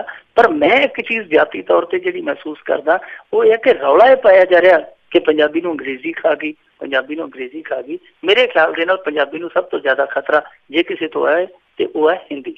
ਜੀ ਜੀ, ਤੇ ਵੈਸੇ ਮਿੰਟੂ ਜੀ ਇਹ ਵੀ ਦੇਖਿਆ ਗਿਆ ਜਦੋਂ ਕਿਤੇ ਸਾਊਥ ਦੇ ਲੀਡਰ ਵੀ ਬੋਲਦੇ ਆ, ਚਾਹੇ ਉਹ ਨੈਸ਼ਨਲ ਵਾਲੇ ਟੀਵੀ ਦੇ ਉੱਤੇ ਵੀ ਬੋਲ ਰਹੇ ਹੋਣ, ਉਹ ਆਪਣੀ ਜ਼ਿਆਦਾਤਰ ਭਾਸ਼ਾ 'ਚ ਬੋਲਦੇ ਆ। ਤੇ ਆਈ ਥਿੰਕ ਟੀਵੀ ਵਾਲੇ ਜਾਂ ਨੈਟਵਰਕ ਵਾਲੇ ਸਾਊਥ ਵਾਲੇ ਹਿੰਦੀ ਨਹੀਂ ਜਾਣਦੇ। ਸਾਊਥ ਵਾਲੇ ਰਾਜਕਰਮਵੀਰ ਸਿੰਘ ਜੀ ਹਿੰਦੀ ਨਹੀਂ ਬੋਲਦੇ, ਜਾਂ ਅੰਗਰੇਜ਼ੀ ਬੋਲਣਗੇ ਤੇ ਜਾਂ ਆਪਣੀ ਭਾਸ਼ਾ ਬੋਲਣਗੇ, ਉਧਰ ਹਿੰਦੀ ਨਹੀਂ ਹੈਗੀ। ਜੀ ਜੀ, ਆਪਾਂ ਅੱਜ ਦੇ ਅਖੀਰਲੇ ਕਾਲਰ ਲਵਾਂਗੇ ਨਰਿੰਦਰ ਸਿੰਘ ਜੀ। ਸਵਾਗਤ ਹੈ, ਸਤਿ ਸ਼੍ਰੀ ਅਕਾਲ ਜੀ। ਸਤਿ ਸ੍ਰੀ ਅਕਾਲ ਭਾਜੀ, ਮਿੰਟੂ ਭਾਜੀ ਨੂੰ ਤੇ ਆਪ ਜੀ ਨੂੰ, ਸਾਰੇ ਸਰੋਤਿਆਂ ਨੂੰ ਵੀ ਸਤਿ ਸ਼੍ਰੀ ਅਕਾਲ। ਹਾਂਜੀ ਭਾਜੀ, ਜਿਹੜੀ ਉਹ ਗੱਲ ਕਰਨ ਡਿਆ ਨਾ ਪਾਸਪੋਰਟ ਵਾਲੀ, ਪਾਸਪੋਰਟ ਚਲੋ ਉਹਨੂੰ ਬਣਾਉਣੇ ਜਾਂ ਨਾ, ਪੋਲੀਟੀਕਲ ਸਟੇ ਲੈਣ ਵਾਲਿਆਂ ਲਈ ਪਾਸਪੋਰਟ ਇੰਨੇ ਇਸ਼ੂ ਕਰਦੇ ਜ਼ਿਆਦਾਤਰ, ਤੇ ਜੇ ਹੁੰਦੇ ਨੇ ਤੇ ਉਸੇ ਤਰ੍ਹਾਂ ਹੀ ਹੁੰਦੇ ਨੇ ਜਿਵੇਂ ਉਹਨੇ ਦੱਸਿਆ ਭਾਜੀ ਨੇ। ਤੇ ਦੂਜੇ ਨੰਬਰ ਦੇ ਉੱਤੇ ਜੇ ਉਹਨੇ ਕੈਨੇਡਾ ਜਾਣਾ ਹੈ ਤੇ ਆਪਣੇ ਵਕੀਲ ਨੂੰ ਮਿਲ ਕੇ ਤੇ ਟਰੈਵਲ ਡਾਕੂਮੈਂਟ ਬਣਾ ਦਿੰਦੇ ਨੇ, ਯਾਨੀ ਉਹ ਪਾਸਪੋਰਟ ਵਰਗਾ ਹੀ ਹੁੰਦਾ ਹੈ ਤੇ ਅਮਰੀਕਾ ਵੱਲੋਂ ਇਸ਼ੂ ਹੁੰਦਾ ਹੈ, ਉਹ ਬਣਵਾ ਕੇ ਉਹ ਜਾ ਸਕਦਾ ਕੈਨੇਡਾ, ਜਿਹਨੂੰ ਗ੍ਰੀਨ ਕਾਰਡ ਜਾਂ ਕੋਈ ਇਹੋ ਜਿਹੀ ਡਾਕੂਮੈਂਟ ਮਿਲ ਗਿਆ ਅਮਰੀਕਾ। ਜੀ ਠੀਕ ਹੈ ਜੀ, ਜੀ ਹਾਂਜੀ, ਥੈਂਕ ਯੂ ਨਰਿੰਦਰ ਜੀ ਇਸ ਦੇ ਬਾਰੇ ਜਾਣਕਾਰੀ ਦੇਣ ਲਈ, ਧੰਨਵਾਦ ਤੁਹਾਡਾ। ਓਕੇ ਵੀਰੇ, ਮਿਹਰਬਾਨੀ। ਤੇ ਮਿੰਟੂ ਜੀ ਤੁਹਾਡਾ ਵੀ ਅਸੀਂ ਬਹੁਤ ਬਹੁਤ ਧੰਨਵਾਦ ਕਰਦੇ ਹਾਂ। ਮਾਫੀ ਚਾਹੁੰਦੇ ਹਾਂ ਤੁਹਾਡੇ ਪ੍ਰੋਗਰਾਮ ਦੇ ਵਿੱਚੋਂ ਕੁਝ ਸਮਾਂ ਅਸੀਂ ਲੈ ਰਹੇ ਹਾਂ, ਕਿਉਂਕਿ ਇੱਥੇ ਕੁਝ ਅਹਿਮ ਗੱਲਾਂ ਇਮੀਗ੍ਰੇਸ਼ਨ, ਇਹ ਵੀ ਸੇਵਾ ਹੈ ਕਮਿਊਨਿਟੀ ਦੀ, ਤੁਸੀਂ ਕਰੋ, ਕੋਈ ਗੱਲ ਜੀ। ਬਹੁਤ ਬਹੁਤ ਸ਼ੁਕਰੀਆ, ਬੜੀ ਮਿਹਰਬਾਨੀ, ਸਤਿ ਸ਼੍ਰੀ ਅਕਾਲ ਜੀ। ਜੀ ਸ਼ੁਕਰੀਆ, ਸਤਿ ਸ਼੍ਰੀ ਅਕਾਲ। ਤੇ ਸਰੋਤਿਓ ਇੱਥੇ ਹੀ ਜਿਹੜਾ ਅੱਜ ਦਾ ਇਹ ਖਬਰ ਤੇ ਨਜ਼ਰ ਪ੍ਰੋਗਰਾਮ ਆ ਉਹ ਸਮਾਪਤ ਆ। ਇੱਕ ਹੁਣ ਅਸੀਂ ਬ੍ਰੇਕ ਲੈਣੀ ਆ ਤੇ ਉਸ ਤੋਂ ਬਾਅਦ ਦੇ ਵਿੱਚ ਜਿਹੜਾ ਪ੍ਰੋਗਰਾਮ ਅੱਜ ਦੀ ਸਵੇਰ ਆ ਉਹ ਤੁਹਾਡੇ ਲਈ ਲੈ ਕੇ ਹਾਜ਼ਰ ਹੋਵਾਂਗੇ। ਜਿਹੜੇ ਸਰੋਤੇ ਇਸ ਨੂੰ ਰਿਪੀਟ ਸੁਣ ਰਹੇ ਹੋਣਗੇ ਜਾਂ ਫੋਨ ਤੇ ਸੁਣ ਰਹੇ ਹੋਣਗੇ, ਤੇ ਅੱਜ ਦੀ ਸਵੇਰ ਪ੍ਰੋਗਰਾਮ ਜਿਹੜਾ ਹੈ ਉਹ ਡਿਫਰੈਂਟ ਆਪਸ਼ਨਸ ਦੇ ਉੱਤੇ ਜਿਹੜਾ ਉਹ ਮਿਲੂਗਾ ਤੁਹਾਨੂੰ ਸੁਣਨ ਦੇ ਲਈ। ਇਹ ਜਿਹੜੀ ਇਨਫੋਰਮੇਸ਼ਨ ਆ ਡਿਫਰੈਂਟ ਪ੍ਰੋਗਰਾਮ ਦੇ ਵਿੱਚ ਜਿਹੜੀ ਅਪਲੋਡ ਕੀਤੀ ਜਾਊਗੀ ਅੱਜ ਦੇ ਸਵੇਰ ਪ੍ਰੋਗਰਾਮ ਨਾਂ ਦੇ ਹੇਠਾਂ ਪੋਡਕਾਸਟ ਦੇ ਵਿੱਚ ਸੁਣ ਸਕਦੇ ਹੋ। ਤੇ ਇਸ ਦੇ ਨਾਲ ਨਾਲ ਫੋਨ ਨੰਬਰਾਂ ਦੇ ਉੱਤੇ ਜਿਹੜਾ ਇੰਟਰਵਿਊ ਵਾਲਾ ਸੈਕਸ਼ਨ ਹੁੰਦਾ ਸੀਗਾ ਉਸ ਦੇ ਉੱਤੇ ਜਿਹੜਾ ਅੱਜ ਦੀ ਸਵੇਰ ਪ੍ਰੋਗਰਾਮ ਲੋਡ ਕਰ ਦਿੱਤਾ ਜਾਂਦਾ ਆ। ਤੇ ਨਾਲੇ ਦੱਸ ਜਾਈਏ ਵੀ ਜਿਹੜੀ ਕੱਲ ਕਈ ਸਰੋਤਿਆਂ ਨੇ ਆਖਿਆ ਸੀਗਾ ਵੀ ਆਈਫੋਨ ਦੇ ਵਿੱਚ ਪੋਡਕਾਸਟ ਦੀ ਜਿਹੜੀ ਪ੍ਰੋਬਲਮ ਆ ਰਹੀ ਸੀ, ਉਹ ਆਪਾਂ ਟੈਕਨੀਕਲ ਟੀਮ ਨਾਲ ਗੱਲ ਕੀਤੀ ਆ, ਉਹ ਨੋਨ ਇਸ਼ੂ ਸੀਗਾ ਤੇ ਉਸ ਦੀ ਆਲਰੇਡੀ ਹੱਲ ਜਿਹੜਾ ਲੱਭ ਲਿਆ ਗਿਆ ਸੀ ਤੇ ਜਲਦ ਹੀ ਉਸ ਦੀ ਲੇਟੈਸਟ ਅਪਡੇਟ ਐਪ ਜਿਹੜੀ ਆ ਉਹ ਆਈਫੋਨ ਐਪਲ ਸਟੋਰ ਦੇ ਉੱਤੇ ਆ ਜਾਵੇਗੀ।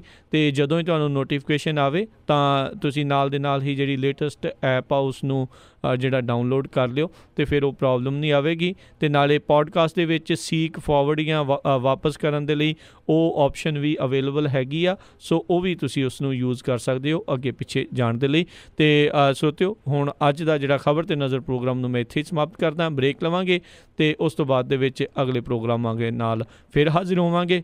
ਅਤੇ ਤੁਹਾਨੂੰ ਸਾਰਿਆਂ ਨੂੰ ਬਹੁਤ ਪਿਆਰ ਸਤਿਕਾਰ ਸਹਿਤ ਦੋਨੋਂ ਜੋੜ ਕੇ ਨਿੱਘੀ ਜਿਹੀ ਸਤਿ ਸ੍ਰੀ ਅਕਾਲ।